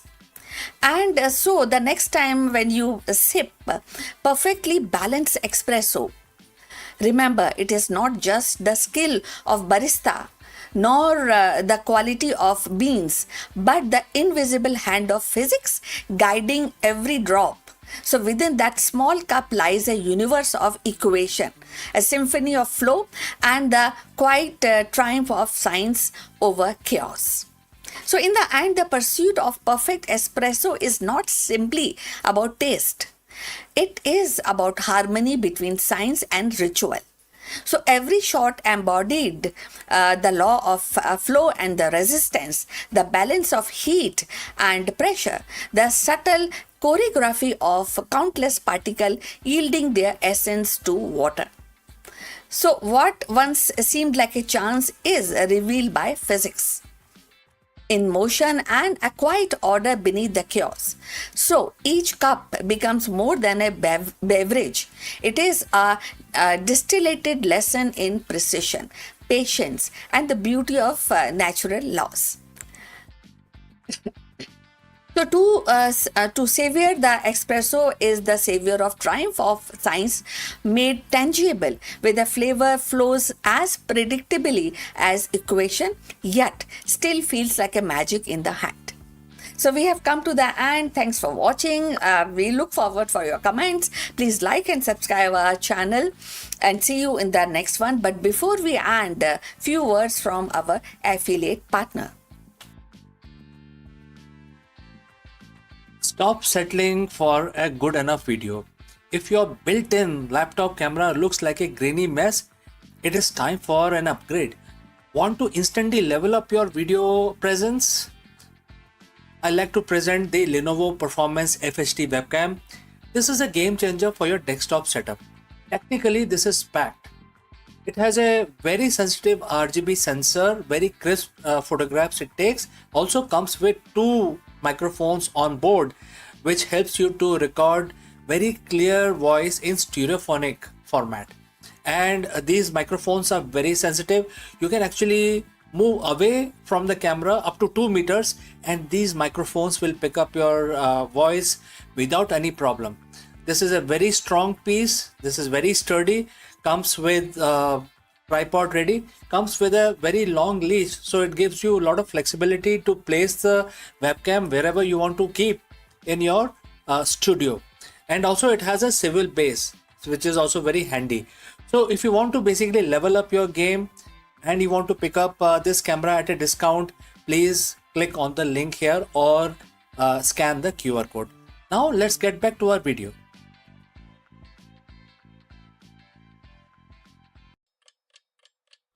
Hello दोस्तों, नमस्कार। हम सब जानते हैं कि जो market की अनिश्चितता है, जो कभी भी स्टेबल नहीं रहता है और बहुत सारी चीज़ें होती हैं जो बिल्कुल अनस्टेबल रहती हैं मार्केट में, जैसे कि आपके डिजिटल डिसरप्शन जो हो रहा है और कभी-कभी ऐसा होता है कि गवर्नमेंट कभी नई पॉलिसीज़ लेके आती है। तो ऐसे बदलते हुए एनवायरनमेंट के अंदर एक महान सीईओ और एक अच्छा नेतृत्व वाला सीईओ में डिफरेंस क्या है? क्या ये सिर्फ स्ट्रैटेजी है या लीडरशिप रेजिलियंस है? ये एक बहुत ही इंपॉर्टेंट क्वेश्चन है। इस क्वेश्चन का आंसर ढूंढने के लिए हम भगवत गीता का सहायता लेंगे और ये जानेंगे कि हमारी लीडरशिप को कैसे हम इतना स्ट्रांग बना दें कि वो बिल्कुल अनचेंजिंग सेल्फ की तरह और एक सिद्धांत की तरह सामने आए और कोई भी लीडर अगर इस चीज़ को फॉलो करे तो कुछ भी हो जाए, किस तरह का भी मार्केट वॉलेटिलिटी हो जाए, लेकिन लीडरशिप पे कोई असर नहीं पड़ेगा। ये जानिए कैसे होगा। चलिए आगे बढ़ते हैं। देखिए दोस्तों, जो मार्केट का जो नॉइज होता है कभी नहीं रुकता, जो शोरगुल होता है वो कभी नहीं रुकता है। ये शोरगुल क्या होता है? जैसे कि क्वार्टरली प्रोजेक्शंस होते हैं, इसमें प्रोजेक्शन कभी ऊपर होते हैं कभी नीचे होते हैं। कॉम्पिटिटर डिसरप्टिवनेस होती है। कॉम्पिटिटर अपने प्रोडक्ट को कभी अच्छा करता है या अपने वैल्यूज को अच्छा करता है। कभी कभी सप्लाई चेन में फ्रैक्चर्स हो जाते हैं और कभी कभी बोर्ड रूम में बहुत अलग तरीके के प्रेशर होते हैं, पॉलिटिकल और डिफरेंट तरीके के प्रेशर हो जाते हैं। ये एक ना रुकने वाला नोटिफिकेशन का शोर है जो हर सीईओ को सुनना पड़ता है और इस जो नोटिफिकेशन है या नॉलेज है या इंफॉर्मेशन है, मार्केट रियलिटी जिसको हम बोलते हैं, इससे हमेशा उसको जो जो सीईओ है उसके दिमाग में ये रहता है, इनपुट रहता है और उससे वो ड्राइव होता है। मतलब अगर ये इनपुट ना हो तो सीईओ को लगता है कि मुझे कुछ पता ही नहीं है मार्केट रियलिटी के बारे में, तो मैं ड्राइव नहीं कर पा रहा हूँ अपने स्ट्रेटेजी को। ये एक बहुत ही हाई फ्रिक्वेंसी हम की तरह महसूस होता है जो सीईओज होते हैं जो इस इनपुट को लेते हैं। लेकिन अगर मैं आपसे बोलूं कि इस ऐसा करने के बजाय, हाइपर विजिलेंट होने के बजाय, अगर आपको इस शोर से दूर होके फिर स्ट्रेटेजिक डिसीजन लेने का मौका मिले, तो क्या आपको लगेगा कि ये एक अच्छा तरीका है, या आपको लगेगा कि इससे हम आगे जा सकते हैं और इस शोर से दूर होके हम डिटैच होके हम डिसीजंस लें तो हमारे लिए ज़्यादा फायदेमंद रहेगा? तो इसी पॉइंट को आज हम डिस्कस करेंगे और हम डिस्कस करेंगे, इस क्वेश्चन का आंसर ढूंढेंगे भगवत गीता के चैप्टर 2 वर्स 25 से, जिसमें बहुत ही प्रोफाउंड साइकोलॉजिकल फ्रेमवर्क की व्याख्या की गई है। एंड ये आज मॉडर्न सीईओ के ऊपर एकदम लागू होता है और ये एक मास्टर क्लास की तरह है जो एक एग्जीक्यूटिव स्टेबिलिटी की तरफ आपको ले जाता है अगर आप उसको फॉलो करें। तो दोस्तों, अगर आप यहाँ तक पहुंचे हैं तो आप हमें कृपया बताइए कि आप किस शहर से हमारा वीडियो देख रहे हैं और किस लैंग्वेज में हमारा वीडियो देखना पसंद करते हैं। चलिए आगे बढ़ते हैं, हम इस श्लोक को पढ़ेंगे। अब श्लोक में ये कहा गया है कि अपने जो चीज आपकी इनविजिबल है या इनकंसीवेबल है या अनचेंजेबल है, अगर इसको हम जानते हैं तो इसके ऊपर हमें ज्यादा शोक नहीं करना चाहिए। मतलब हिंदी में आपको थोड़ा सा कन्वर्ट करके बताया मैंने, ये कि संस्कृत में है ये। नाउ अब इसको हम अप्लाई करते हैं अपने बिजनेस लैंग्वेज में, बिजनेस कॉन्टेक्स्ट के अंदर। इसमें क्या होता है कि जो हम बॉडी जिसकी हम बात कर रहे हैं, जो एक फ्रिजाइल है, इसके अंदर बहुत सारे बॉडी, मतलब कि आपका जो बिजनेस का जो शोर जो आ रहा है, जैसे कि पीएल एंड स्टेटमेंट है जो फ्लक्चुएट करता रहता है, स्टॉक प्राइजेस है जो हमेशा फ्लक्चुएट करते रहते हैं, ऑफिस स्पेस है, कभी ऑफिस आपको बढ़ाना पड़ता है, कभी आपको कम करना पड़ता है, प्रोडक्ट लॉन्चेस होते हैं, कभी कभी उनमें गड़बड़ हो जाती है, नए प्रोडक्ट लॉन्चेस होते हैं, एम्प्लॉय टर्नओवर भी होता है जो कभी कभी आपकी कंपनी को या आपको आपके लिए मुश्किल पैदा कर सकता है। लेकिन गीता के अनुसार इसको बॉडी कहा गया है क्योंकि बॉडी एक नश्वर है, ये खत्म हो जाती है। तो ये इससे इक्वेट किया गया है कि जो बॉडी है वो तो टेम्परेरी है, तो इसको आप परमानेंट कैसे मान सकते हैं? जो मार्केट जो नॉलेज है, इसको आप कैसे ये मान सकते हैं कि यही एकदम सच है? राइट। तो इससे ये बोलते हैं भगवान कृष्ण अर्जुन को ये बोलते हैं कि आप जो नश्वर चीज है, जो परमानेंट नहीं है, उसके ऊपर शोक क्यों करते हैं? तो इसी तरह से अगर आज के जो सीईओज हैं, जो मार्केट नॉलेज है, शेयर प्राइसेस है, प्रोडक्ट लॉन्चेस है, इसके ऊपर आप क्यों उतना ध्यान देते हैं? अगर इसको ना ध्यान देके बेसिक्स पे ध्यान देंगे तो हो सकता है आपके डिसीजंस अलग तरीके के आए और लॉन्ग टर्म को ध्यान में रखते हुए आए। तो एक तो ये बात होगी। दूसरा ये है कि मोस्ट सीईओज जो हैं, 100% ऑफ द सीईओज वो इसी चीज को देखते हैं। वो लॉन्ग टर्म नहीं देखते, वो देखते हैं कि मार्केट नॉलेज क्या चल रही है, शेयर प्राइस क्या चल रहा है, इस क्वार्टर में क्या होने वाला है। तो उससे क्या होता है कि आपका जो डिसीजंस है they are very very knee jerk reaction के हिसाब से होते हैं, और जो आपको मार्केट बता रहा है उसी तरह से आप अपने डिसीजंस लेते हैं। अगर मार्केट आपको बता रहा है कि आप फ्लॉप होने वाले हैं तो आप हाथ पैर मारने लग जाते हैं और अपने आप को भूल जाते हैं। आप ये नहीं समझ पाते कि हमारे अंदर कितनी क्षमता है, और आप मार्केट आपको ही ड्राइव करने लगता है। मतलब मार्केट तो ड्राइव हो रहा है किसी भी तरीके से, लेकिन वो आपको भी ड्राइव करने लगता है, तो आप उसी के चपेट में आ जाते हैं। उससे क्या होता है? उससे ये होता है कि आपके जो डिसीजंस हैं वो गलत हो जाते हैं। अब आती है बात दूसरे शब्द की जो इस श्लोक में दिया गया है, उसका नाम है सेल्फ। सेल्फ का मतलब क्या है? सेल्फ का मतलब है कोर विजन, आपकी कंपनी का, आपका खुद का। और आपकी कंपनी बनी क्यों है? Why behind your organisation. आपकी कंपनी का काम क्या है? आपकी कंपनी का अनचेंजेबल मिशन क्या है? इनटेंजिबल आपकी स्ट्रेटेजी क्या है? चाहे क्वार्टर ग्रोथ 2% हो या 20%, लेकिन ऐसी क्या चीज है जो सेल्फ है, मतलब जो चेंज नहीं होती आपकी कंपनी में, तो उसको ध्यान ना देके आप मार्केट वाली जो पहले जो मार्केट का शोर है उसके ऊपर ध्यान देते हैं। इसको सेल्फ को केयर नहीं करते, लेकिन जो मार्केट से जो टेम्परेरी इंफॉर्मेशन आती है उस पे आप ज्यादा ध्यान देते हैं। तो ये जो चीज है, ये पहले तो गीता का जब हम श्लोक पढ़ते हैं तो पहले हमें समझना चाहिए कि हम किस चीज के बारे में बात करें। तो आज दो चीजों के बारे में बात हो रही है, एक है बॉडी, दूसरा है self. Body is market noise और सेल्फ इज योर स्ट्रेटेजी, आपका मिशन, एक्सेट्रा।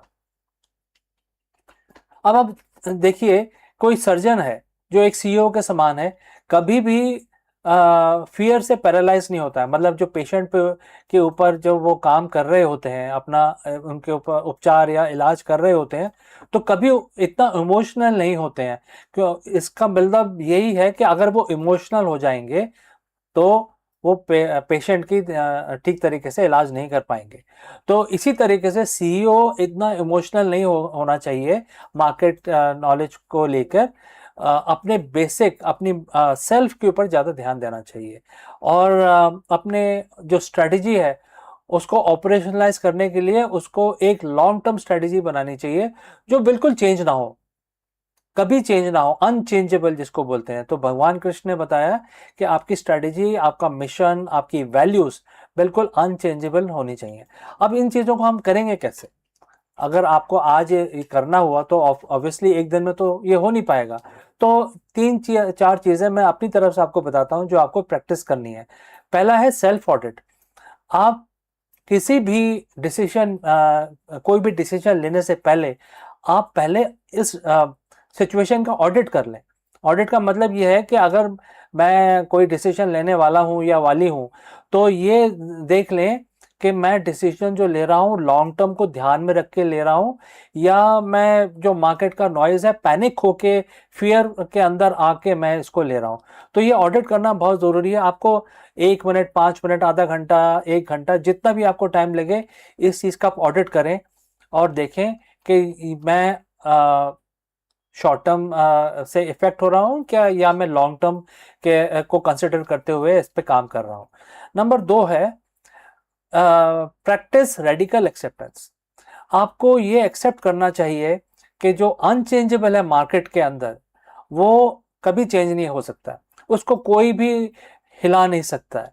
उसके उसको कोई भी आ जाए, कितना भी ताकतवर आ जाए, जो अनचेंजेबल चीजें हैं उसको आप उसको आप चेंज नहीं कर सकते। तो आपके पावर में ही नहीं है, आपके और किसी के भी पावर में नहीं है। तो पहले उन चीज़ों को आपको समझना चाहिए, क्योंकि अगर आपको उस चीज़ की नॉलेज होगी कि ऐसी कौन सी चीज़ है जो बदली नहीं जा सकती, तो फिर आपके डिसीजंस बिल्कुल अलग तरीके से आएंगे और रिएक्टिव नहीं होंगे, फियरफुल नहीं होंगे आपके डिसीजंस। तीसरा जो सबसे इंपॉर्टेंट पार्ट है वो है लीड फ्रॉम द कोर। जब आपकी पहले 2 पॉइंट आपने अच्छी तरह कर लिया, आपने ऑडिट कर लिया और आपने ये समझ लिया कि मार्केट में कौन सी अनशेकेबल, अनचेंजेबल चीज़ें हैं, तो फिर आप लीड फ्रॉम द कोर अपने डिसीजंस जो होंगे अनशेकेबल सीईओज की तरह आप लेंगे, और फिर आपको किसी चीज़ की फिक्र नहीं रहेगी। आपके सारे डिसीजंस एकदम लॉन्ग टर्म बेसिस पे होंगे, जो आपके ग्रुप को, आपकी कंपनी को, आपको हमेशा पॉजिटिव डायरेक्शन में लेके जाएंगे, हमेशा रेवेन्यू ग्रोथ देंगे। कभी क्वार्टर ऊपर नीचे होगा उससे आपको फर्क ही नहीं पड़ता है। तो ये आपका हो जाता है, एक बुलेट प्रूफ मैनेजर आप बन जाते हैं, और आप बिल्कुल, आपका जो नज़रिया है बात करने का, सोचने का, कंपनी को रन करने का, बिल्कुल बदल जाता है। तो ये जो 2 लाइनें हैं इस श्लोक में, कितना पावरफुल श्लोक है देखिए। अगर आप इसको प्रैक्टिस करें तो आप अनशेकेबल सीईओ बन सकते हैं। तो दोस्तों, अगर आपके पास कोई क्वेश्चन है, या आप और डिटेल में इसके बारे में जानना चाहते हैं, जरूर कमेंट करके बताएं। और ये भी बताएं कि आपकी कंपनी या आपका ग्रुप कोई क्राइसिस फेस कर रहा है, सो हम आपको उसमें हेल्प कर सकते हैं। गीता का जो ज्ञान है उसको यूज करके आपको हेल्प कर सकते हैं, how do you move forward. और आपको ये भी हेल्प कर सकते हैं कि टेम्परेरी क्या है, परमानेंट क्या है, इस चीज़ का आप आइडेंटिफिकेशन कर सकें। तो दोस्तों, थैंक यू फॉर वॉचिंग। मैं मिलता हूँ आपसे अगले वीडियो में जल्दी। Lead well, and I will see you again in the next one. Hello, friends. You're most welcome. Namaskaram. Is India on the verge of AI led transformation with Reliance Industries leading the charge? In this video, we break down Mukesh Ambani's massive AI gambit from 2026 annual general body meeting and explore how Reliance is pivoting to become the sovereign backbone of Indian digital economy. From unveiling of Reliance Intelligence to the ambitious build out of a massive AI data center in Jamnagar powered by Nvidia. The latest hardware Ambani is being very big, betting very big, and we analyze 110 plus billion investment roadmap, the integration of AI directly into the geo network, and why Reliance is aiming to make AI for India by India a reality for 1.5 billion people. Let's go. We've all seen the news, but have we truly grasped the scale? The Reliance industry, a titan built on oil, petrochem, and retail, is making a decisive pivot. They are transitioning from telecom giant into a AI first, a group. This isn't just an upgrade; it's a aggressive, calculated AI gambit to become the sovereign backbone of India's digital economy. The question isn't whether they will do it. The question is, are they about to own the future of India's digital landscape? Today, we are deconstructing the strategy, the infrastructure, and the massive shift in the chessboard of Indian technology. Let's dive in. But before that, friends, if you have reached so far, let us know from which city you have tuned in into this particular video. Alright, let's move ahead. Let's start with a pivot. For years, Geo was about connectivity. It brought the internet to the masses, democratizing access to data. But connectivity is just a commodity. Once everyone is connected, where do you go from there? You go intelligent. Reliance currently, looking at the strategy about embedding AI into the very DNA of the network. They aren't just selling data plans anymore. They are looking to sell the utility of artificial intelligence. Think of it as a shift from electricity, where you just have the power, to smart grid that knows how to optimize your own load. By integrating AI directly into the ecosystem from Jio Bharat platform to their retail arm, they are creating a closed loop system. When you use their network, you are training their models. And when you use their models, you are staying within their network. This is a definition of the digital moat. They are moving the battlefield from the speed of your internet to the capability of AI tools you interact with every single day. If the AI is the engine, data is the fuel, and Reliance has realized something critical. You cannot rely on foreign cloud if you want to rule the Indian market. You need to become sovereign. You need to think sovereignty. And this is why the Jamnagar infrastructure plays a so significant role. We aren't talking about small server farm.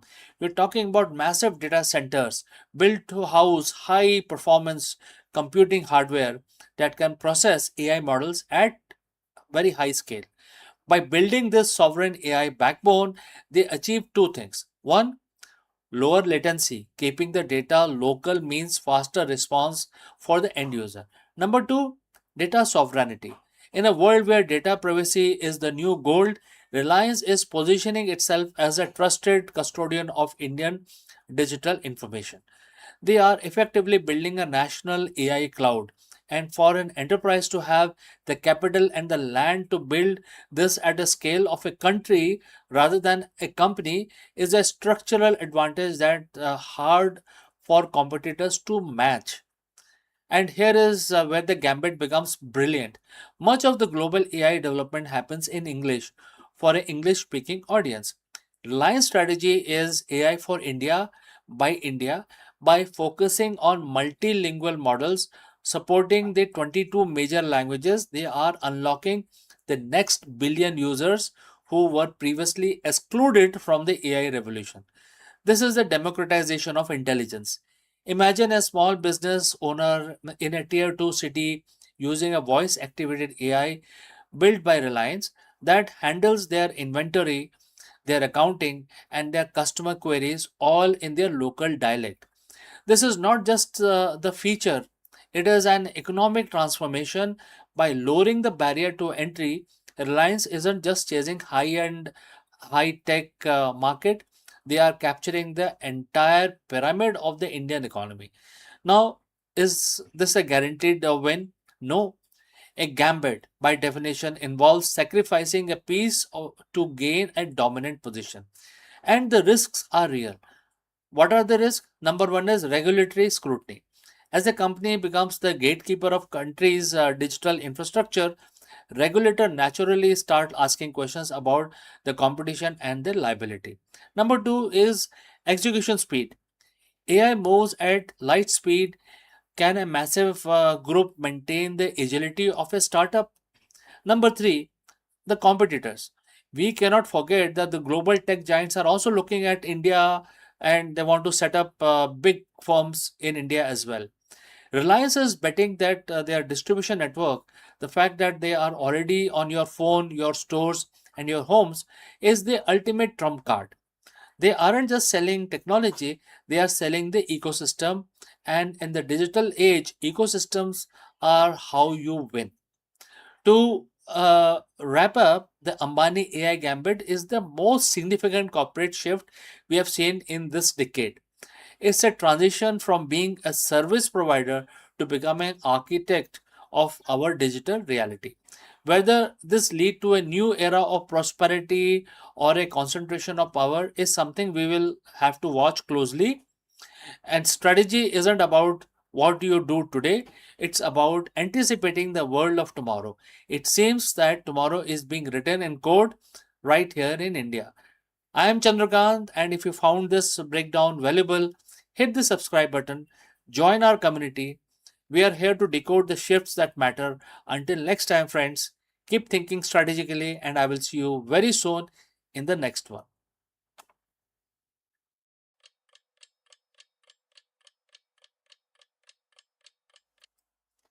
नमस्कार दोस्तों, आप सभी का स्वागत है और हर रोज की तरह हम अपना जो दिन है उसकी शुरुआत करते हैं भगवान की पूजा करके। तो आज है आ, बुधवार और आज तो गणेश जी की स्तुति बनता है क्योंकि हम अपना दिन शुरू करेंगे गणेश जी की पूजा करके क्योंकि आज का दिन उनको समर्पित है। तो बहुत ही सिंपल सा एक मंत्र हम 11 दफा पढ़ेंगे और आप तो जानते हैं कि हर रोज की तरह हम अपनी पूजा शुरू करते हैं और जो मंत्र है 11 दफा अपने हमें थोड़ा सा सहायता मिले तो हम इस काउंटर को यूज करते हैं और इसमें ये बड़े आराम से हमें इसमें नंबर आ जाते हैं स्क्रीन के ऊपर। पता चल जाता है कि हमारे कितनी दफा हो गया है। तो आप कोई भी तरीका यूज कर सकते हैं लेकिन सबसे इंपॉर्टेंट बात यह है कि हमारे साथ जुड़ें और हमारे साथ इस मंत्र का उच्चारण 11 दफा करें। इससे भगवान गणेश काफी खुश होते हैं। तो चलिए जी, हाथ जोड़ के हम नमन करते हैं और 11 दफा भगवान जी को याद करते हैं। ओम गण गण गणपते नमः। ओम गण गण गणपते नमः। ओम गण गण गणपते नमः। ओम गण गण गणपते नमः। ओम गण गण गणपते नमः। ओम गण गण गणपते नमः। ओम गण गण गणपते नमः। ओम गण गण गणपते नमः। ओम गण गण गणपते नमः। ओम गण गण गणपते नमः। ओम गण गण गणपते नमः। ओम गण गण गणपते नमः। तो दोस्तों, हमारे 11 दफा जो स्तुति थी वो पूरी हो गई भगवान गणेश की। अब हम अपना दिन स्टार्ट करेंगे आराम से। भगवान की हमने पूजा कर ली है तो चलिए अभी आपसे विदा लेता हूँ, लेकिन जल्दी ही मिलता हूँ दूसरे वीडियो में। कहीं मत जाइएगा। A new eye is about to open upon the universe. An eye so wide it will sweep the heavens like no telescope before. The Nancy Grace Roman Space Telescope is not just about any other machine. It is a cartographer of the cosmos poised to chart 1 lakh unseen world and the rogue wanderers that drift starless through the dark. With mirror that rivals Hubble and the field of view 100 times greater, Roman will transform the night sky into a living atlas. Each planet a pin of possibility, each rogue world a story untold. This is not merely a science, it is exploration on the scale that redefines imagination. Romans gaze still stitch together galaxies, measure the invisible hand of dark energies, and reveal that universe is not a sparse but teeming, restless, alive. And its sweep, humanity will find not only few planets, but new questions, new frontiers, and perhaps new homes. So let's find out more. The Nancy Grace Roman Space Telescope is poised to become one of the NASA's most ambitious instruments, a sentinel designed to widen humanity's cosmic horizon. Unlike telescopes that focus narrowly on a distinct galaxies or nearby stars, Roman's mission is panoramic and to sweep the sky with unprecedented breadth and cataloging world that drift untethered planets and orbit sun far beyond our reach. This is a wide view which allows astronomers to detect up to 1 lakh new planets, a staggering expansion of known cosmic sensors. Among these will be rogue world, planets that wander the galaxies without a parent star, drifting like celestial nomads through the dark. Each discovery will not only add to the tally of the world but also deepens the mystery of planetary formation, migration, and survival in the vastness of space. Roma's design is marriage of precision and scale. Equipped with a 2.4-meter mirror comparable to Hubble's but paired with the advanced detector, it can capture image covering areas of sky 100 times larger than Hubble's field of view. This means the entire star field, galactical cluster, and planetary nurseries will be revealed in a detail and offering astronomers a tapestry of cosmic evolution. Beyond planet, Roman will probe the dark energies that accelerate the universe expansion, map our understanding of cosmic history. Yet its planetary catalog may prove the most transformative, a reminder that the universe is not sparse but teeming with the world, each potential stage of chemistry, climate, and perhaps even life. So if you have reached this far, please inform us from which city you have tuned in and in which language you are watching this video. That will help us to determine the reach of our channel. Now let's continue with our discussion. In essence, the Nancy Grace Roman telescope is not just a machine, it is a promise that night sky hold far more than we have yet imagined, and that with each sweep of its gaze, humanity will step closer to answering the timeless question. What is that? Are we alone? Or are we one among countless travelers in universe of the world? So Roman is more than a machine, it is a storyteller of cosmos. Each discovery will be verse in the grand narratives of creation, migration, and survival, that again reminding us that the universe is not a silent void but a living expanse teeming with the world. So its mission is both scientific and poetic. To measure the invisible force of dark energy, to map galaxies like constellations of history, and to show us that the night sky is richer than our imagination dares. As Roman prepare to open its gaze, it carries with it the hope that somewhere among these countless worlds lies the answer of our most enduring question. So, in a sweep of Roman's vision, the universe will no longer be a distant mystery, but a vast, untold atlas of world. Each one a reminder that the cosmos is alive, infinite, and waiting to be known. So, we have come to the end of this uh, live streaming on this interesting topic.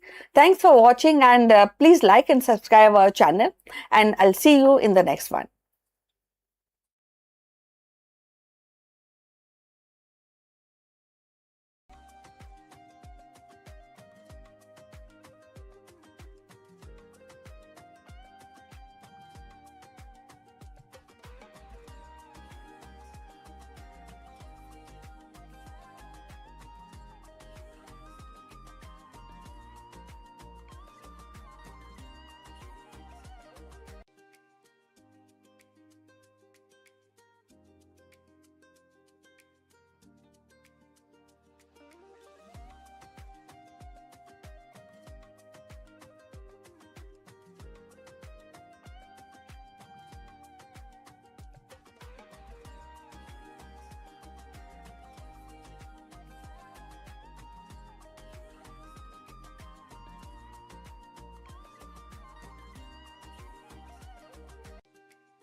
Hello friends. Can ancient wisdom solve the modern leadership crisis? In this executive training session, we dive deep into the Bhagavad Gita to explore the concept of transcendent leadership. The true leadership excellence isn't just about strategy, it's about being. Learn how to cultivate the vision of equality, a state of equanimity where decisions are made free from personal bias, ego, and favoritism. By mastering the divine impartiality, C-suite leaders can conquer the cycle of reactive management and establish a culture of trust, innovation, and sustainable success. Let us explore this further. In the modern C-suite, we are taught to be decisive. We are taught to be analytical. But how often are we taught to be equal? Every day you face a storm of preferences. You have favorite projects, difficult stakeholders, and team members who either mirror your energy or drain it. This is the cycle of the corporate life. The constant swing between liking and disliking, winning and losing. But what if there are a third way? A way to lead from place so stable that the market volatility cannot shake your inner clarity. 7,000 years ago, Bhagavad Gita identified this state in chapter 5, verse 19, and it says, quote starts, even here in this world, they have conquered creation. Those whose minds are established in equality, since the eternal is defect-free and equal, they are established in the eternal. Quote close. Today we call this transcendent leadership. Now friends, if you have reached this far, please inform us from which city you have tuned in and in which language you are watching this video. This will help us determine the reach of our channel, and also I will know who is watching and who is not. The words mention two critical words, equality and impartiality. In business context, impartiality is often taken for being cold or indifferent. That is a misconception. Divine impartiality is not about caring less, it's about seeing more. Most leaders see through a lens of utility. They ask, how is this person useful to me right now? This creates a fragmented organization built on transactional relationship. The transcendent leader, however, sees the eternal in everyone. They recognize that every employee, from the intern to the CFO, is a manifestation of the same underlying potential. When you lead with this vision, you stop reacting to people's personality and start responding to their potential. By being defect free like the eternal, you remove the defects of leadership and also remove biases, nepotism, and ego driven anger. You become the steady point in a turning world. The words claim these leaders have conquered creation. In the boardroom, creation is the project, the product launch, or the quarterly earnings. We usually, live in a cycle of, various things, starting with attachments, whether this project, succeed or, if not, then I will not feel successful, right? Next is fear. What if we fail?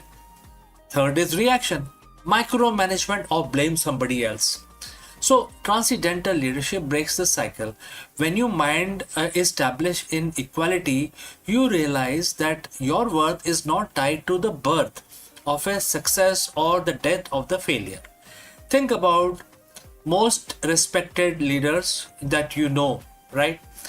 They are the ones who stay calm when the stock price drops and stay humble when it soars. They conquered their emotional cycles of the workplace. They are the transcendental, leaders. They are actually living on a transcendental situation. They operate from a higher frequency where they can see the solution while everyone else is still panicked by the problem. So, friends, how do you apply the verse 5.19 tomorrow morning?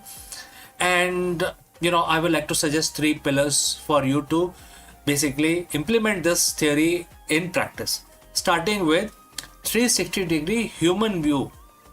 That is the first thing that you need to change in your personality.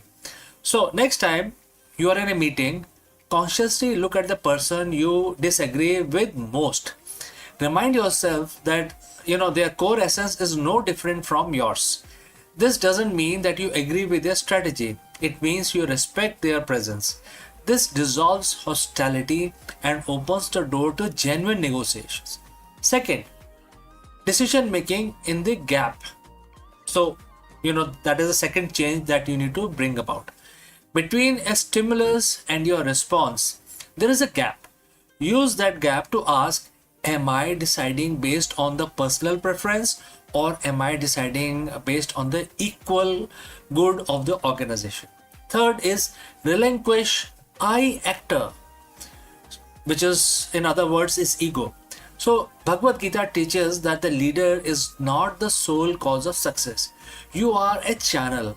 When you share the quality of the divine, you share the credit, you share the wisdom, you share the burden as well.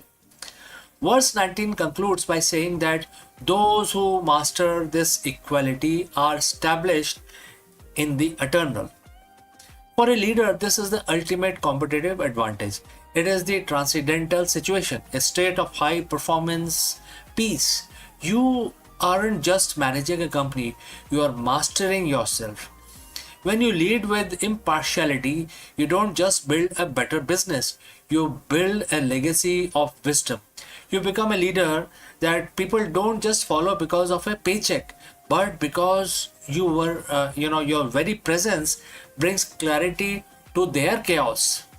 The challenge for you today is therefore simple. Find one situation where you are biased and bring the light of equality to it. Conquer your inner world and you will inevitably conquer your professional one as well. So friends, thank you for your presence and your leadership, and thanks for joining live with me.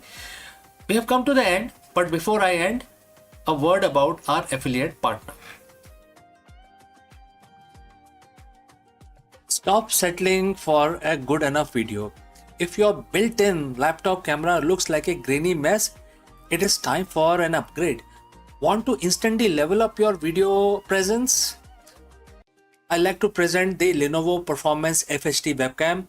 This is a game changer for your desktop setup. Technically, this is packed. It has a very sensitive RGB sensor, very crisp photographs it takes. Also comes with 2 microphones on board, which helps you to record very clear voice in stereophonic format. And these microphones are very sensitive. You can actually move away from the camera up to 2 meters and these microphones will pick up your voice without any problem. This is a very strong piece. This is very sturdy. Comes with tripod ready. Comes with a very long leash, so it gives you a lot of flexibility to place the webcam wherever you want to keep in your studio. And also it has a swivel base, which is also very handy. So if you want to basically level up your game and you want to pick up this camera at a discount, please click on the link here or scan the QR code. Now let's get back to our video.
Friends, is the world on the brink of economic meltdown?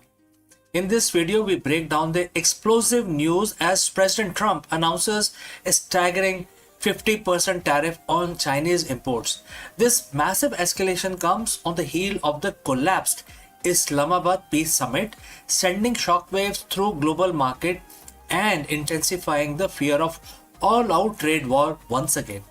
We dive deep into the geopolitical fallout, the failed negotiations in Pakistan, and what these new trade barriers mean for our wallet, the tech industry, and the future of international relations. Let's go. The diplomatic table has been flipped.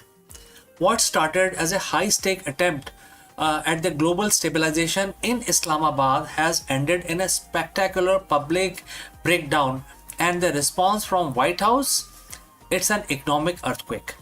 that President Trump has just officially announced a 50% tariff on nearly all Chinese imports. We aren't talking about a negotiating tactics or a minor adjustment anymore. This is the nuclear option of a trade policy.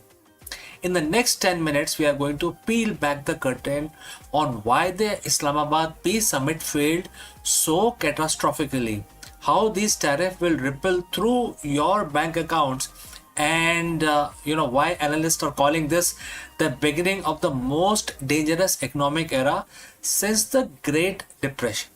So friends, buckle up. This trade war didn't just restart, it just went nuclear, it just went ballistic. So friends, if you have reached this far, please inform us from which city you have tuned in and in which language you are watching this video. This will help us determine the reach of our channel. Alright, let's continue our analysis. To understand the 50% hammer, we have to look at the wreckage of Islamabad Peace Summit. For weeks, the world watched Pakistan with bated breath. This was supposed to be a grand bargain, a moment where the US and Chinese finally found a middle ground on security, intellectual property, and regional influence. But the reports came out of the closed door session described a scene of total deadlock. Well, the sticking point is it wasn't just trade, it was the refusal to compromise on tech sovereignty and failed resolution of the maritime disputes as well. When the Chinese delegation walked out on the final day without a joint, when I say Chinese, it's basically the Iranian as well, because world knows that the Iran is completely backed by Chinese and Russian. Alright, so when they walked out on the final day without a joint statement, the peace summit became a press disaster. The Trump administrator and their philosophy has been, strength through leverage. Without a deal, the White House felt they had no choice but to maximize the pressure. The 50% tariff isn't just a tax, it's a direct retaliation of the perceived lack of cooperation in Islamabad. In economic terms, what we call is a decoupling accelerator. At 50%, it becomes mathematically impossible for many American companies to maintain their current supply chain in China. And if you're an American retailer, a 50% tax at the border wipe out an entire profit margin, and you're left only with two choices: pass the cost to the consumer, which is guys like you and me, or move your manufacturing elsewhere. Well, this is time consuming, it will take years. From semiconductors to the shoes on your feet, every single line item is about to get a Trump surcharge. This is a bold gamble that US economy is strong enough to absorb the shock, while the Chinese manufacturing sector buckles under the weight of lost business. The reaction from Wall Street has been instantaneous. We saw the Dow and the Nasdaq took triple-digit dives within minutes of the announcement. But the real chaos is happening in the shipping lanes. The logistics experts are warning of supply chain gridlock. Importers are scrambling to the front door shipment before the tariffs officially takes effect, leading to a massive bottleneck at the various coasts, especially American coast. And we already know that the Strait of Hormuz is also blocked. And then there is a retaliation factor. China has already signaled that they won't take this lying down. In fact, yesterday their foreign ministry said that please stop interfering in our affairs. So we are looking at a potential export ban on rare earth mineral, the stuff needed to make electrical car batteries and smartphones. And if the US tax Chinese goods, then China cut off the raw material to make those goods elsewhere. We aren't just looking at the higher prices, we are looking at the scarcity. So is there anyone winning here? So in the short term, domestic manufacturers in the US might see a surge in demand as the foreign competition becomes too expensive. Countries like Vietnam, Mexico, and India are also positioning themselves to catch the overflow as companies flee the Chinese market. But for the average consumer, the winner column is looking pretty thin. Economists warn that this could be a reignite of the inflation, just as we thought we had it under control. If $1,000 iPhone suddenly costs $1,400 because of the trade levy, the consumer spending, the engine of the American economy, could stall. So let's discuss pros and cons. What are the pros? Reshoring of the jobs, increased leverage in future deals, reduced dependency on rival. And what are the cons? Higher inflation, stock market volatility, and strained relation with allies who are caught up in different crossfires across the world. So where do we go from here? The 50% tariff is more than just a policy. It's a line in the sand. It signals that the era of globalism at any cost is officially over. We are moving into a bipolar world where you are either in the Western trade bloc or you are not, or you're out basically. The big question remains, will China blink, or will this trade war escalate into a full-blown economic Cold War that lasts for generations? One thing is certain, the failure in Islamabad wasn't the end of the story. It was the prologue to a much more intense chapter in global history. So friends, I want to hear from you. Do you think 50% tariff is the right move to protect the American interest? Or is it the risk of a global recession too high? Drop your thoughts in the comments, and after receiving your comments, I will basically start making more analysis in future on the same subject. Don't forget to hit the subscribe button and the bell icon. We are going to be tracking this market reaction throughout the week and keep bringing the analysis to you. Thanks for watching. I am CK, and I will catch you again in the next one. Before I leave this section, a word about our affiliate partner. Stop settling for a good enough video. If your built-in laptop camera looks like a grainy mess, it is time for an upgrade. Want to instantly level up your video presence? I like to present the Lenovo Performance FHD webcam. This is a game changer for your desktop setup. Technically, this is packed. It has a very sensitive RGB sensor, very crisp photographs it takes. Also comes with 2 microphones on board, which helps you to record very clear voice in stereophonic format. And these microphones are very sensitive. You can actually move away from the camera up to 2 meters, and these microphones will pick up your voice without any problem. This is a very strong piece. This is very sturdy. Comes with tripod ready. Comes with a very long leash, so it gives you a lot of flexibility to place the webcam wherever you want to keep in your studio. And also it has a swivel base, which is also very handy. So if you want to basically level up your game and you want to pick up this camera at a discount, please click on the link here or scan the QR code. Now let's get back to our video.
The biggest question today that we have to tackle is, why does everything exist at all?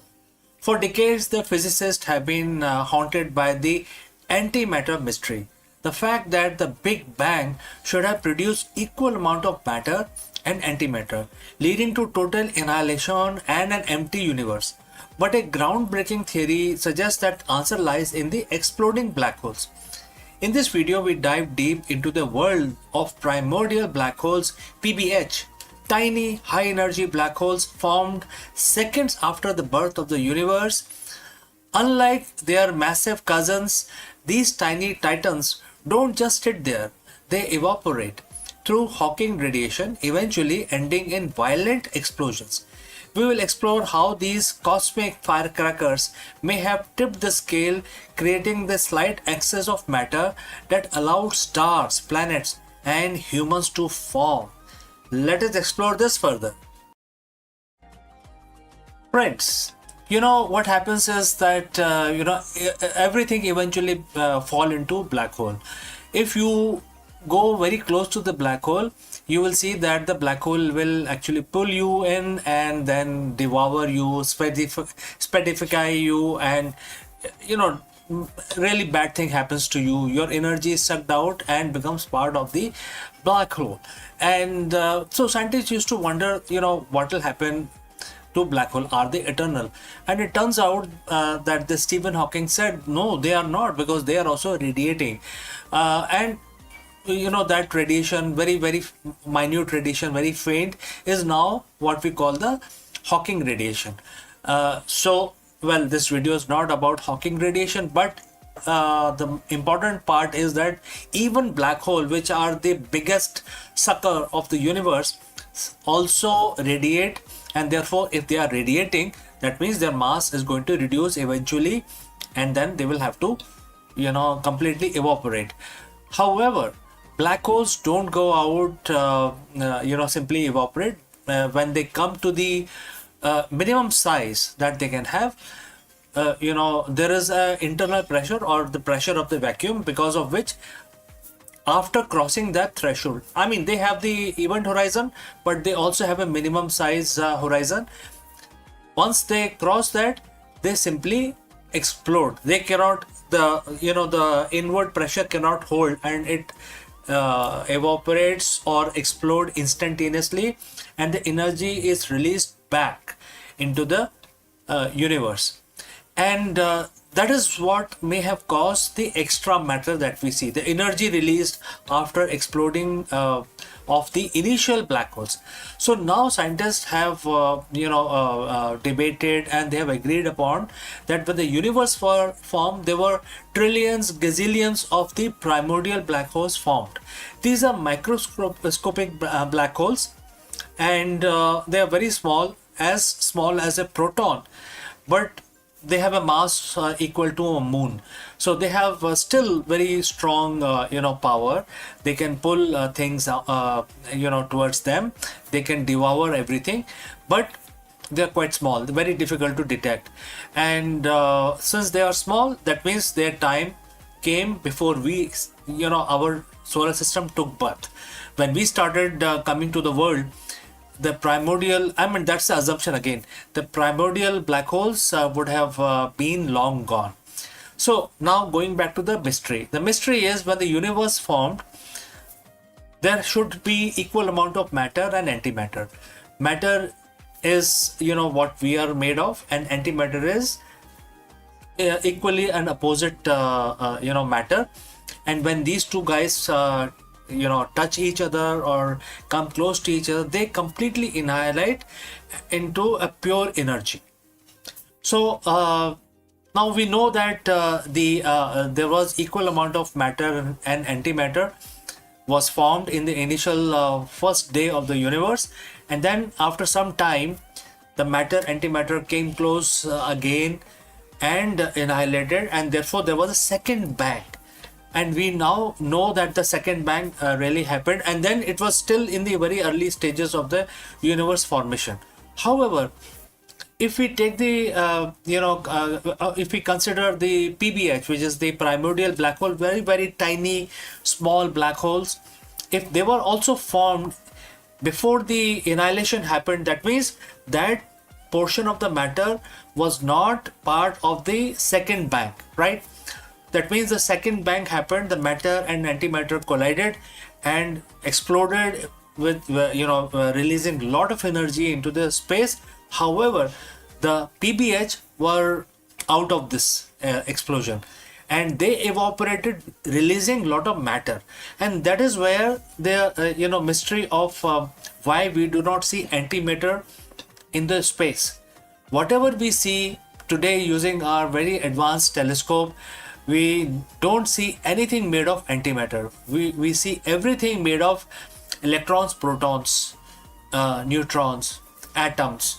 All of this is matter, and we don't see. Although we can make antimatter in the laboratory, but it does not last because it's very difficult to hold the antimatter. It will mix with matter and annihilate in pure energy. Nothing is left.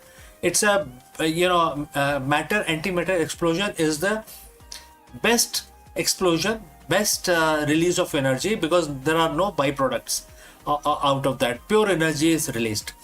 So when we don't see antimatter in the universe naturally occurring, that gave rise to the mystery, and that is what we are discussing today. What happened to the antimatter and why we exist at all? I mean, when matter and antimatter were produced, and then the second bang happened, then from where this matter remained in the universe, of which we are all made of, all the stars in the heavens, all the planets, all the living beings are made of matter. So scientists are now saying that the PBH may be responsible, because PBH would have survived the second bang, and then later they evaporated, releasing the energy, which then condensed into matter. And there was no question of antimatter, that energy condensing into antimatter. And that is why, if this is true, well, it is very difficult to prove or disprove this, but if this is true, this explains why we exist, why the universe exists, why stars, why the physics exist, right? So this is something which I wanted to discuss in the universe section today. If you have any thoughts, any comments, please share those in the comment section below. Thanks for joining live, and I will catch you again in the next one.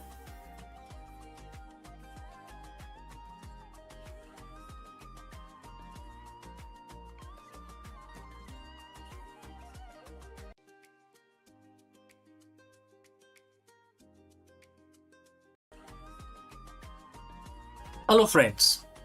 By now we know that the 21-hour marathon peace talk between US and Iran have officially collapsed.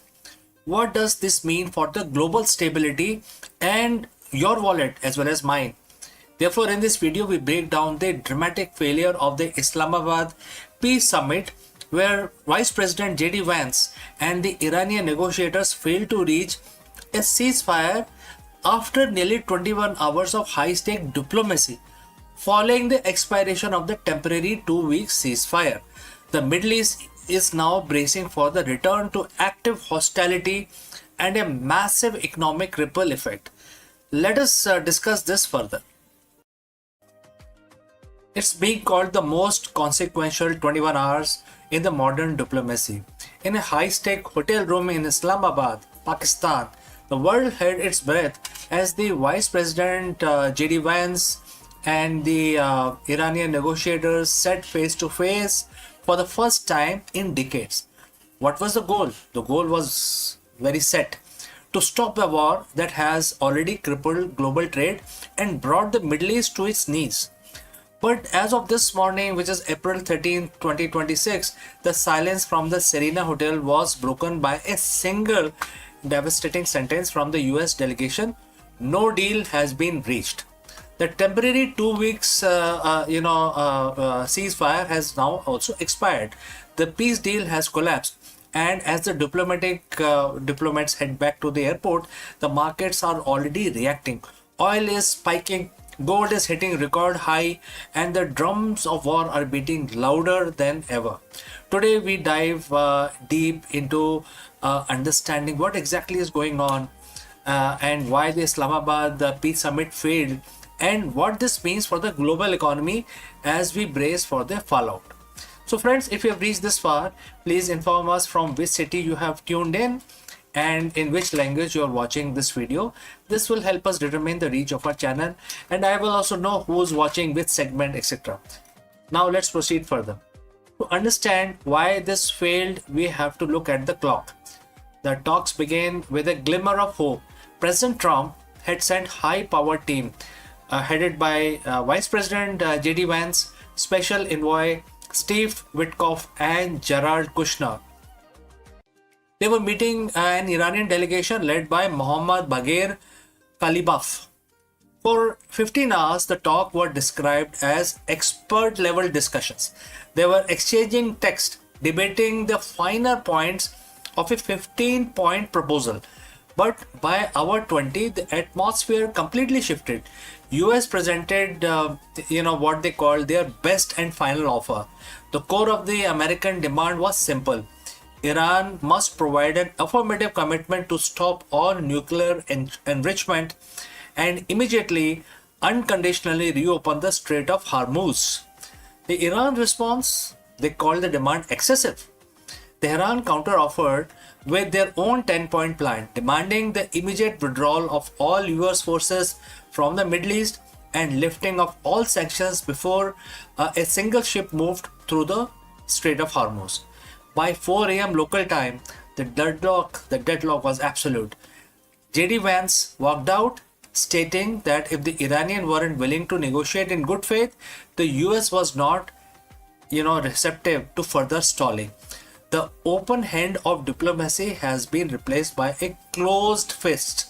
This isn't just a political failure, it's an economic catastrophe. Why does a meeting in Pakistan matter to someone in New York, London, or Tokyo? There is only one answer, and that is Hormuz. The Strait of Hormuz is the world's most important oil artery. Currently, it is under an effective stranglehold. During the ceasefire, there was a hope that the blockade could be lifted. Instead, no deal news has sent oil prices into a vertical climb. Analysts at Goldman Sachs and S&P Global are warning that if the hostility resumes, we are looking at a price of $150 per barrel, and this is going to become a reality. But it is not just oil. Let's look at gold. We have seen gold surge over $100 an ounce in mere minutes, hitting record height as investors flee to safer havens.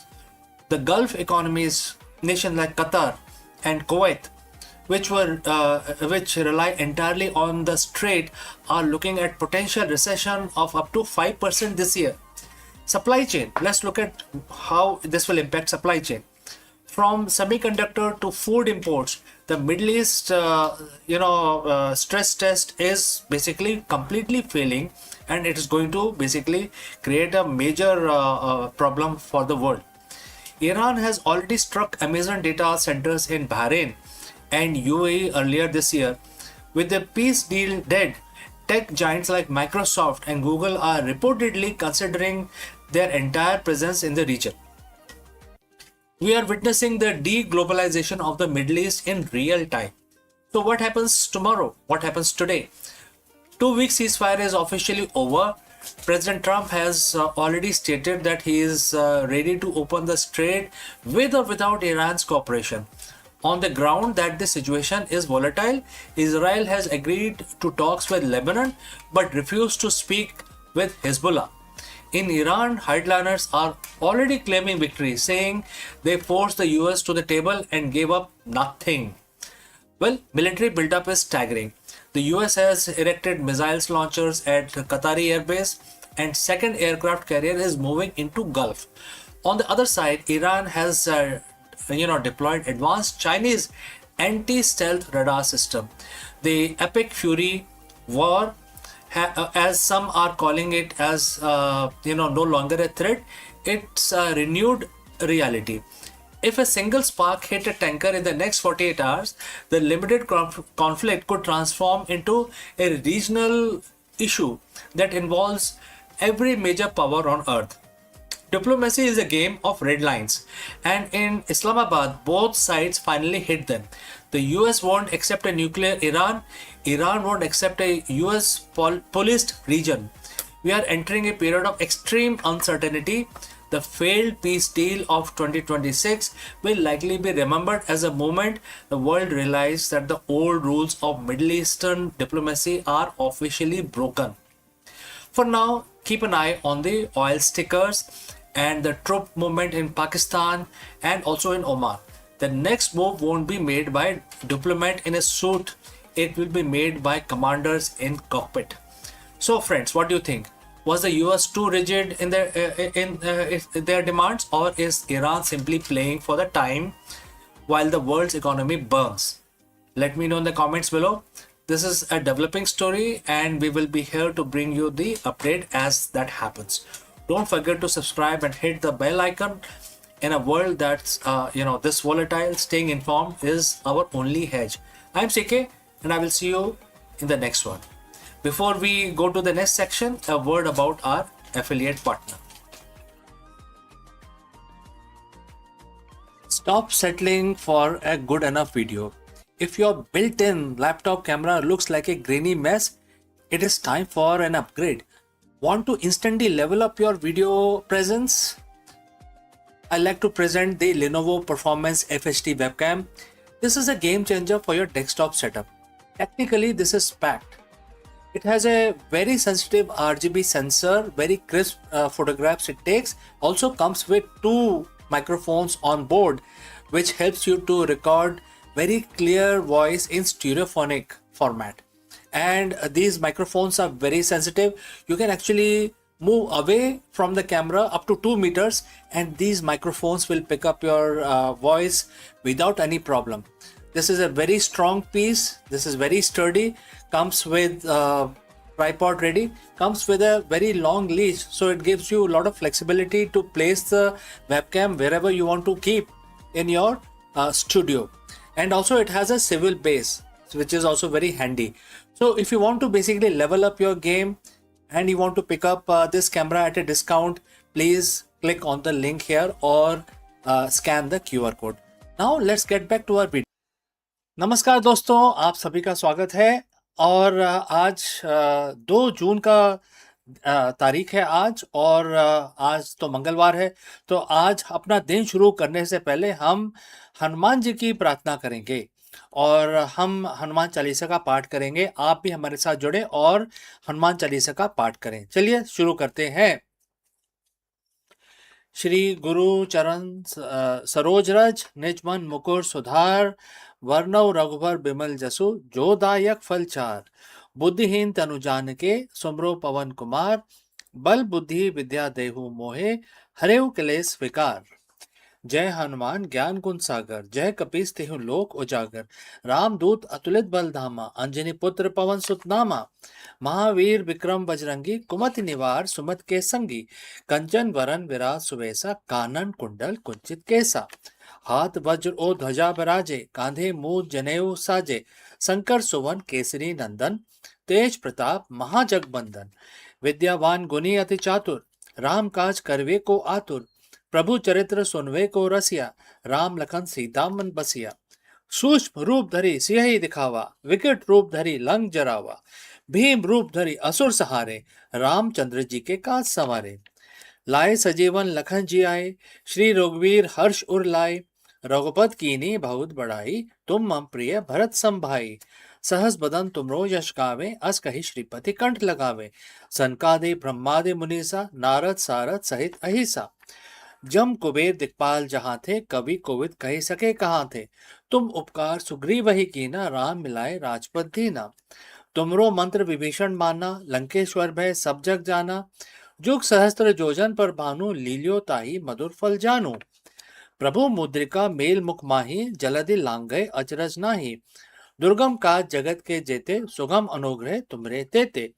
Ram दुआरे तुम रखवाले, होत न आज्ञा बिन पैसारे। सब सुख लहे तुम्हारी सरना, तुम रक्षक काहू को डरना। आपन ते समारो आपे, तीनों लोग हाथते कापे। भूत पिशाच निकट नहीं आवे, महावीर जब नाम सुनावे। नासे रोग हरे सब पीरा, जपत निरंतर हनुमत बीरा। संकट ते हनुमान छुड़ावे, मन क्रम वचन ध्यान जो लावे।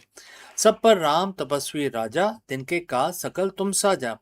और मनोरथ जो कोई लाए, सोई अमित जीवन फल पाए। चारों युग प्रताप तुम्हारा, है प्रसिद्ध जगत उजियारा। साधु संत के तुम रखवाले, असुर निकंदन राम दुआरे। अस सिधि नौ निधि के दाता, असवर दीन जानकी माता। राम रसायन तुमरे पासा, सदा रहो रघुपति के दासा।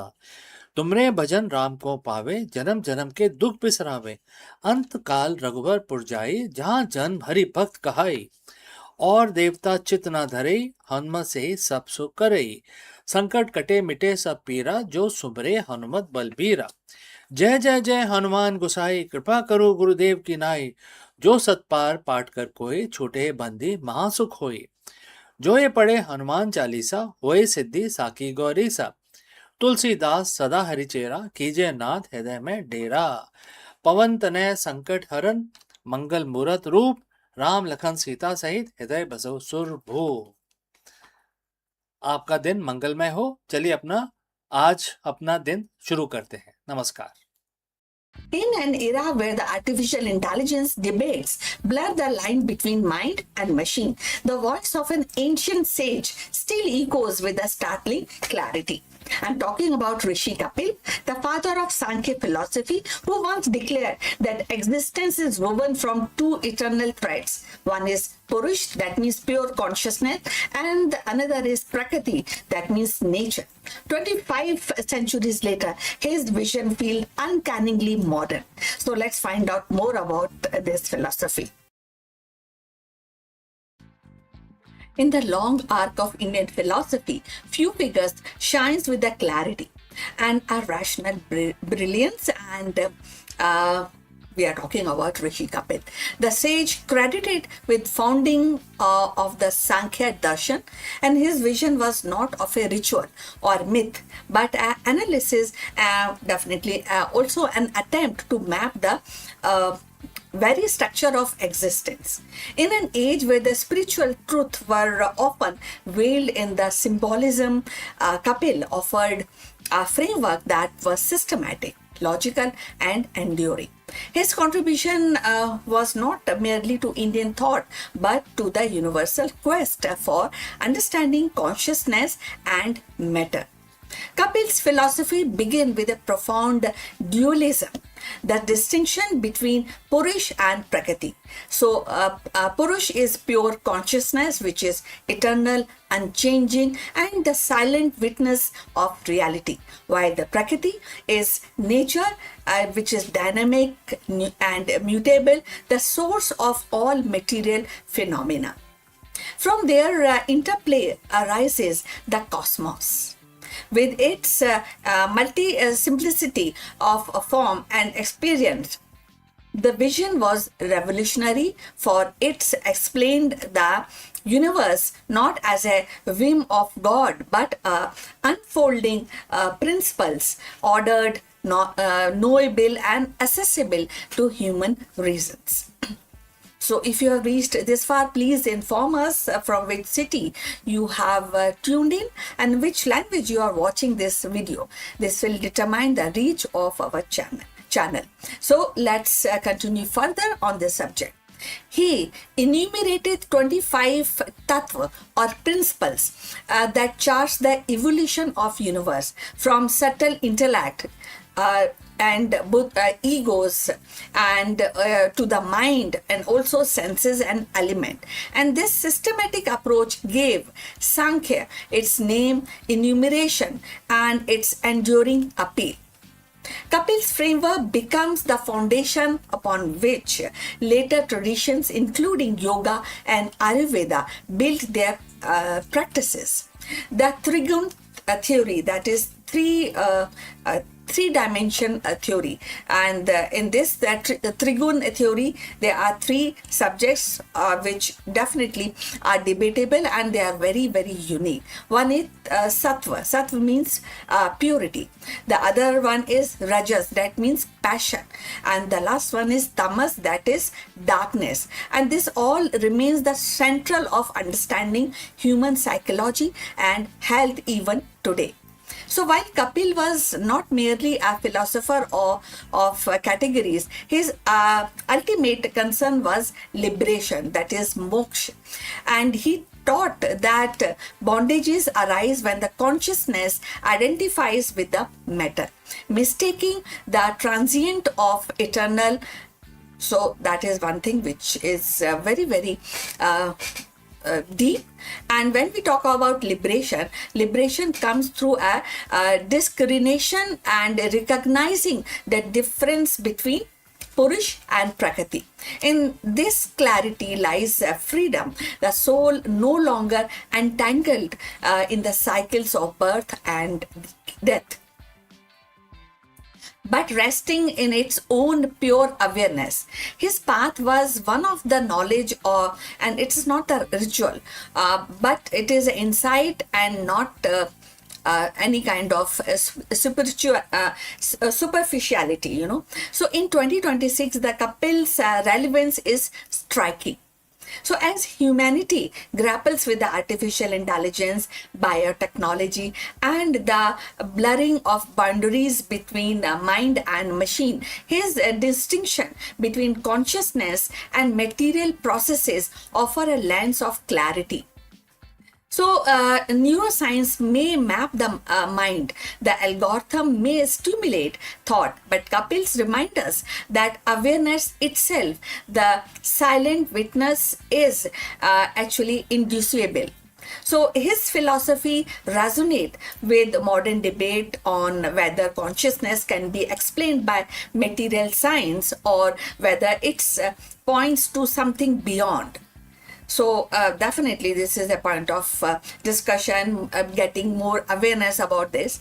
So moreover, Kapil's Trigun theory finds echoes in contemporary psychology and behavioral science. The restless drive of rajas, the inertia of tamas, and the clarity of sattva mirrors the state of mind studied even today. So his insight into kind of the idea that effects the pre-exist in the cause align with the modern understanding of continuity in neutral processes. So in a sustainability discourse, his vision of interconnectedness between matter and consciousness inspire holistic approach of ecology and ethics. So Kapil's legacy also lives in Bhagavad Gita, where Krishna speaks of Sankhya as the path of wisdom and contemplating yoga and devotion. His rational spirit influenced Buddhist and Jain thoughts also, and his systematic enumeration shaped the centuries of Indian intellectual life. So in every age, his philosophy has been rediscovered not as a relic but a living framework of inquiry, of living, understanding the Sankhya philosophy. As we stand in 2026, facing crisis of environment, technology, and identity, Kapil's voice whispers across millennia. And seek clarity, distinguish the eternal from the transient, and liberation will follow. So his contribution is not confined to ancient text. It is a compass of modern seekers, scientists, and philosophers alike. In the lattice of his 25th principle, we find not only a map of cosmos but a mirror for the human conditions. Kapil's gift was not the courage to think systematically, to trust reason along the side devotion, and to see the liberation as the fruit of knowledge. His Sankhya reminds us one of the humanity's earliest and most profound attempt to understand existence. In 2026, as we decode genomes and program a machine, his wisdoms reminds us the dance of matter is endless. But the witness, the Purush, remains untouched, eternal, and free. So we have come to the end of this live stream. Please like and subscribe our channel, and we look forward for your comments on this topic. But before we end, few words from our affiliate partner.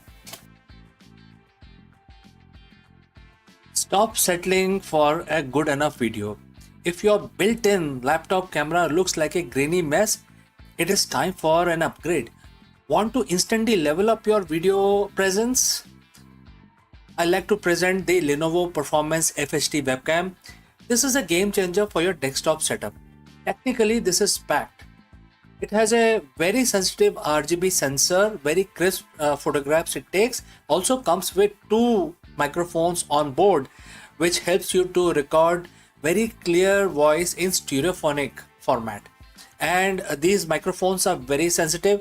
You can actually move away from the camera up to 2 meters, and these microphones will pick up your voice without any problem. This is a very strong piece. This is very sturdy. Comes with tripod ready. Comes with a very long leash, so it gives you a lot of flexibility to place the webcam wherever you want to keep in your studio. And also it has a swivel base, which is also very handy. So if you want to basically level up your game and you want to pick up this camera at a discount, please click on the link here or scan the QR code. Now let's get back to our video.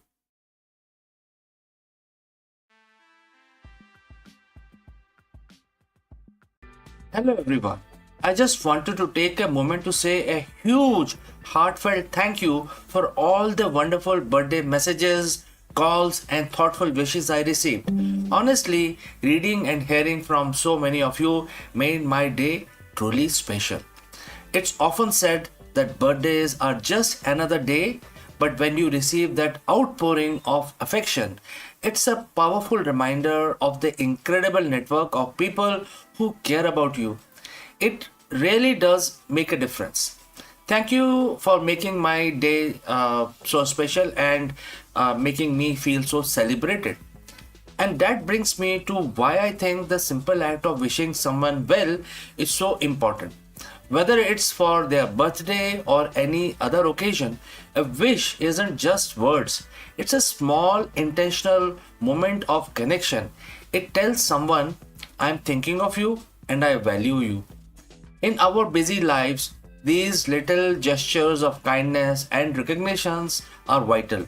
They strengthen our bond, lift our spirits, and remind us that we weren't alone. So let's keep the momentum going. Let us continue to be generous with our appreciation and well wishes, not just for me, but for everyone. Thank you again from the bottom of my heart. Hello friends, welcome and namaskaram. In the era of endless data saturation, 24 by 7 market analysis, and constant forecasting, the most dangerous trap for modern CEO is the noise. Are you making decision based on reality, or are you operating within a loop of the past assumption and the future anxiety? In this video, we decode timeless principle from Bhagavad Gita that serves as a masterclass in strategic clarity. We explore how to break free from the forecast of the illusion, the collective confusion that clouds executive judgment, and reclaim the ability to see the market as it truly is. Let's go. Imagine your average Tuesday morning. You walk into your office or open your laptop at home, and the flood begins. Slack notification, earning reports, market forecasts from analysts who have never run a business, opinions from stakeholders, the anxiety of what your competitors might be doing next week. We are living in an era of unprecedented data saturation. As a CEO, you are trained to listen. You are told to keep your ears to the ground, to listen to the market, and gather intelligence. But what happens when the intelligence you gather is actually blocking your vision? What if the very act of listening to the noise is exactly what preventing you from seeing the reality of your business? Today, we are going to explore a radical ancient principle that directly addresses the modern executive trap. It comes from Bhagavad Gita, chapter 2, verse 52, and it offers a solution to the most common leadership struggle of our time, the struggle between reacting to the noise and acting with a true clarity. We are going to learn why, as a leader, you must stop listening to the chorus of illusion and start seeing the objective truth. So, friends, if you have reached this far, please inform us from which city you have tuned in. This will help us determine the reach of our channel. Now, let's continue with our discussion. The verse we are focusing on is simply very simple, few words, yet very profound. And the quote starts: emerging from the forest of illusion, the intelligence becomes detached from what has been heard and what will be heard. Quote close. Let's break down for the boardroom. The forest of illusion isn't a magical place. It's your daily operational environment. It's the echo chamber of industry experts. It's the fear mongering of the financial news. It is the what we have always done culture within your company. The words highlight two specific dangerous traps. First, what has been heard.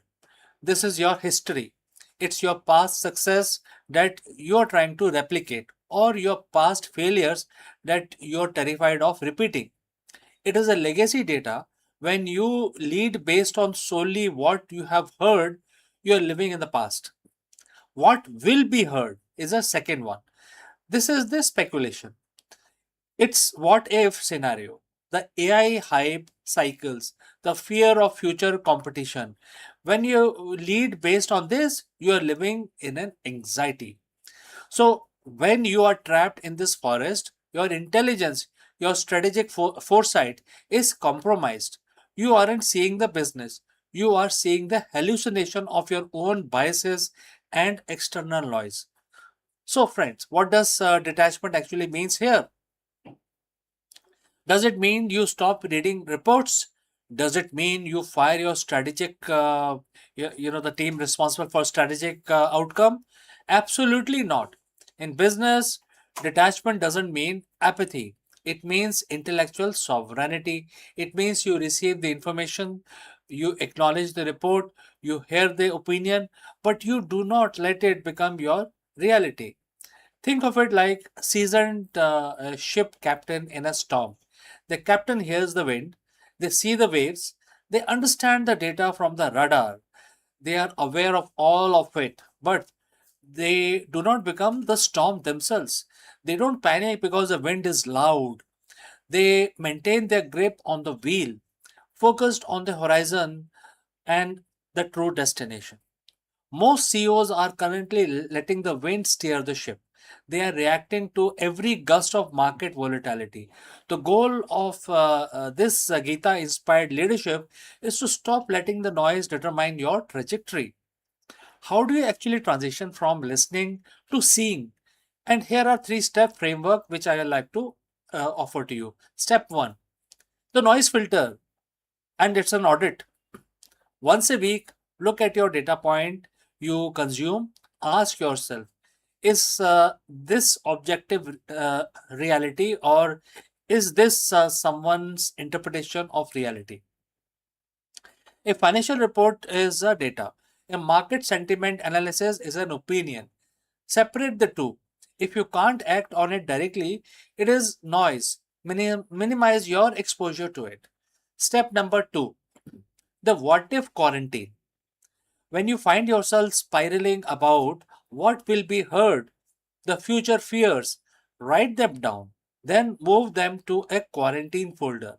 Do not address them until your monthly strategic review is done. When you look at them later, you will be surprised at how many of those urgent fear have evaporated. You are detaching from the future anxiety to focus on the present execution. Step number 3, assessing the observer's self. This is the most critical part. When a crisis hit, force a 10-second pause. Physically, step back from your screen. Ask yourself, if I were a consultant looking at this form of from the outside with no emotional stake in the past or the future, what would I see? That is your intelligence. That is your clarity. That is the strategic vision you are paid to provide. So, why does this matter? Because in a world of hype, clarity is the ultimate competitive advantage. Everyone else is reacting, everyone else is chasing the same trends, reading the same newsletter, and getting scared by the same headlines. When you detach, when you move out of the forest, you see the opportunity that others are literally too loud to hear. You stop competing on the noise. You start competing on the substance. You become the CEO who doesn't get rattled by a market drip. You become the leader whose team feels calm because your direction is based on objective truth, not temporary emotion. This isn't just mindfulness, this is the high performance business strategy. It is a practice of being immovable in the center of the hurricane. The verse from chapter 2, verse 52 is a call to maturity. It's a time to stop looking for answers in the noise. The answers isn't in another market report. The answer is in your ability to clarify your own vision. So, friends, I challenge you this week. Identify one noise source in your life, a meeting, a report, a channel that contributes more to your anxiety than your insight. Cut it out, create the space, step out of the forest, start seeing the reality of your business. So, friends, if you found this perspective helpful, share this with other leaders who need to hear it. And for more deep dives into the intersection of ancient wisdom and the modern strategy, make sure you subscribe our channel. I'm CK, and I will see you very soon in the next one, my friends. Hello, friends. Are you leading with clarity or are you reactive to the market chaos? In this video, we break down one of the most powerful management philosophies ever written, and that is Bhagavad Gita, mentioned in chapter 2 very clearly in verse 15. While the modern business culture often celebrates the hustle, the ancient wisdom teaches that the truly elite leader possesses something far more rare, which is equanimity. If you are a CEO or a business leader, learning to navigate the dualities of business, joy and sorrow, profit and loss, success and failure, is the ultimate differentiator between the short-term firefighting and long-term eternal business impact. Let's go and discuss this further.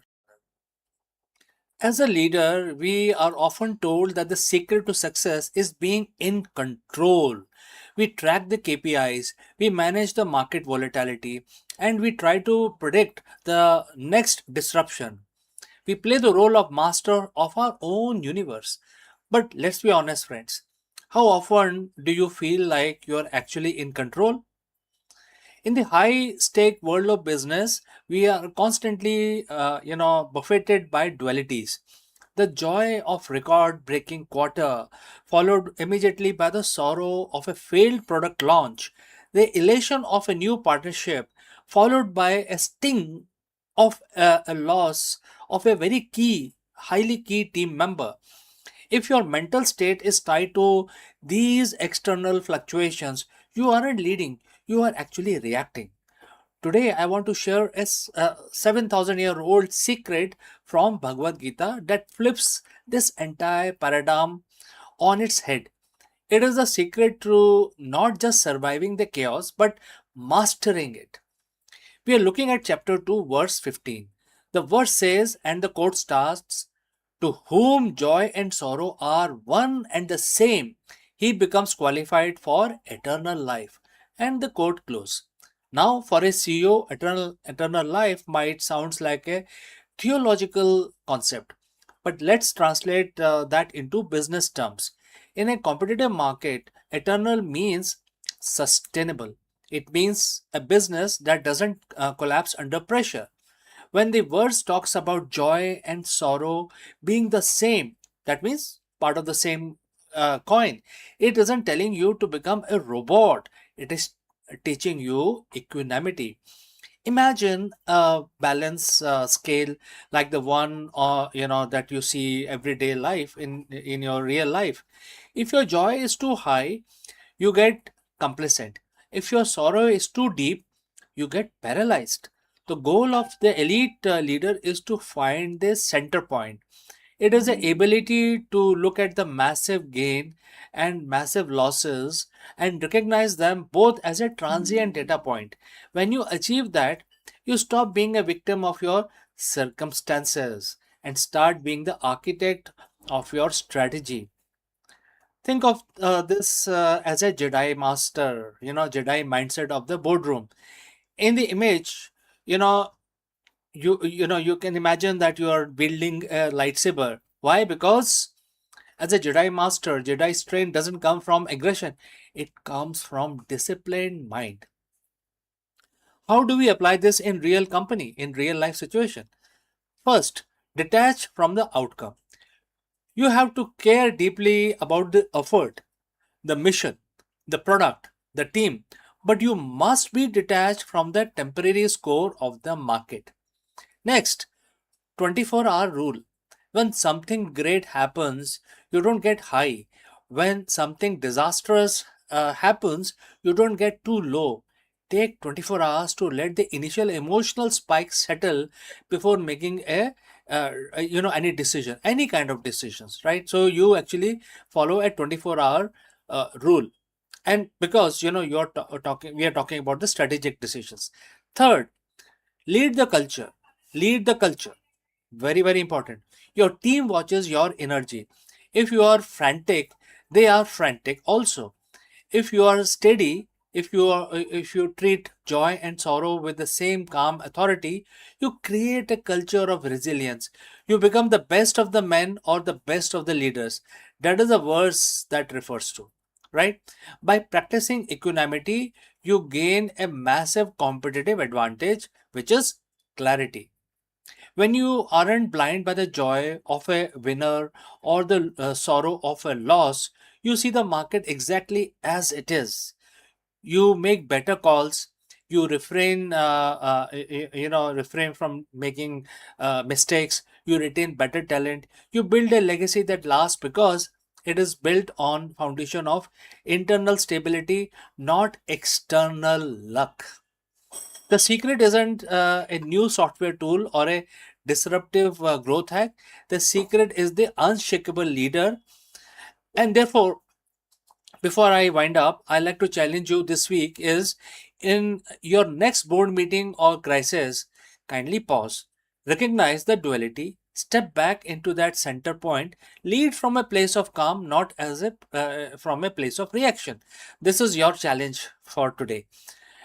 Friends, if you found this perspective helpful, hit the subscribe button for more deep dives and how can we marry the ancient wisdom for the modern C-suite? And you must lead with purpose, lead with equanimity. So friends, thanks for joining live. Thanks for watching. See you very soon in the next one.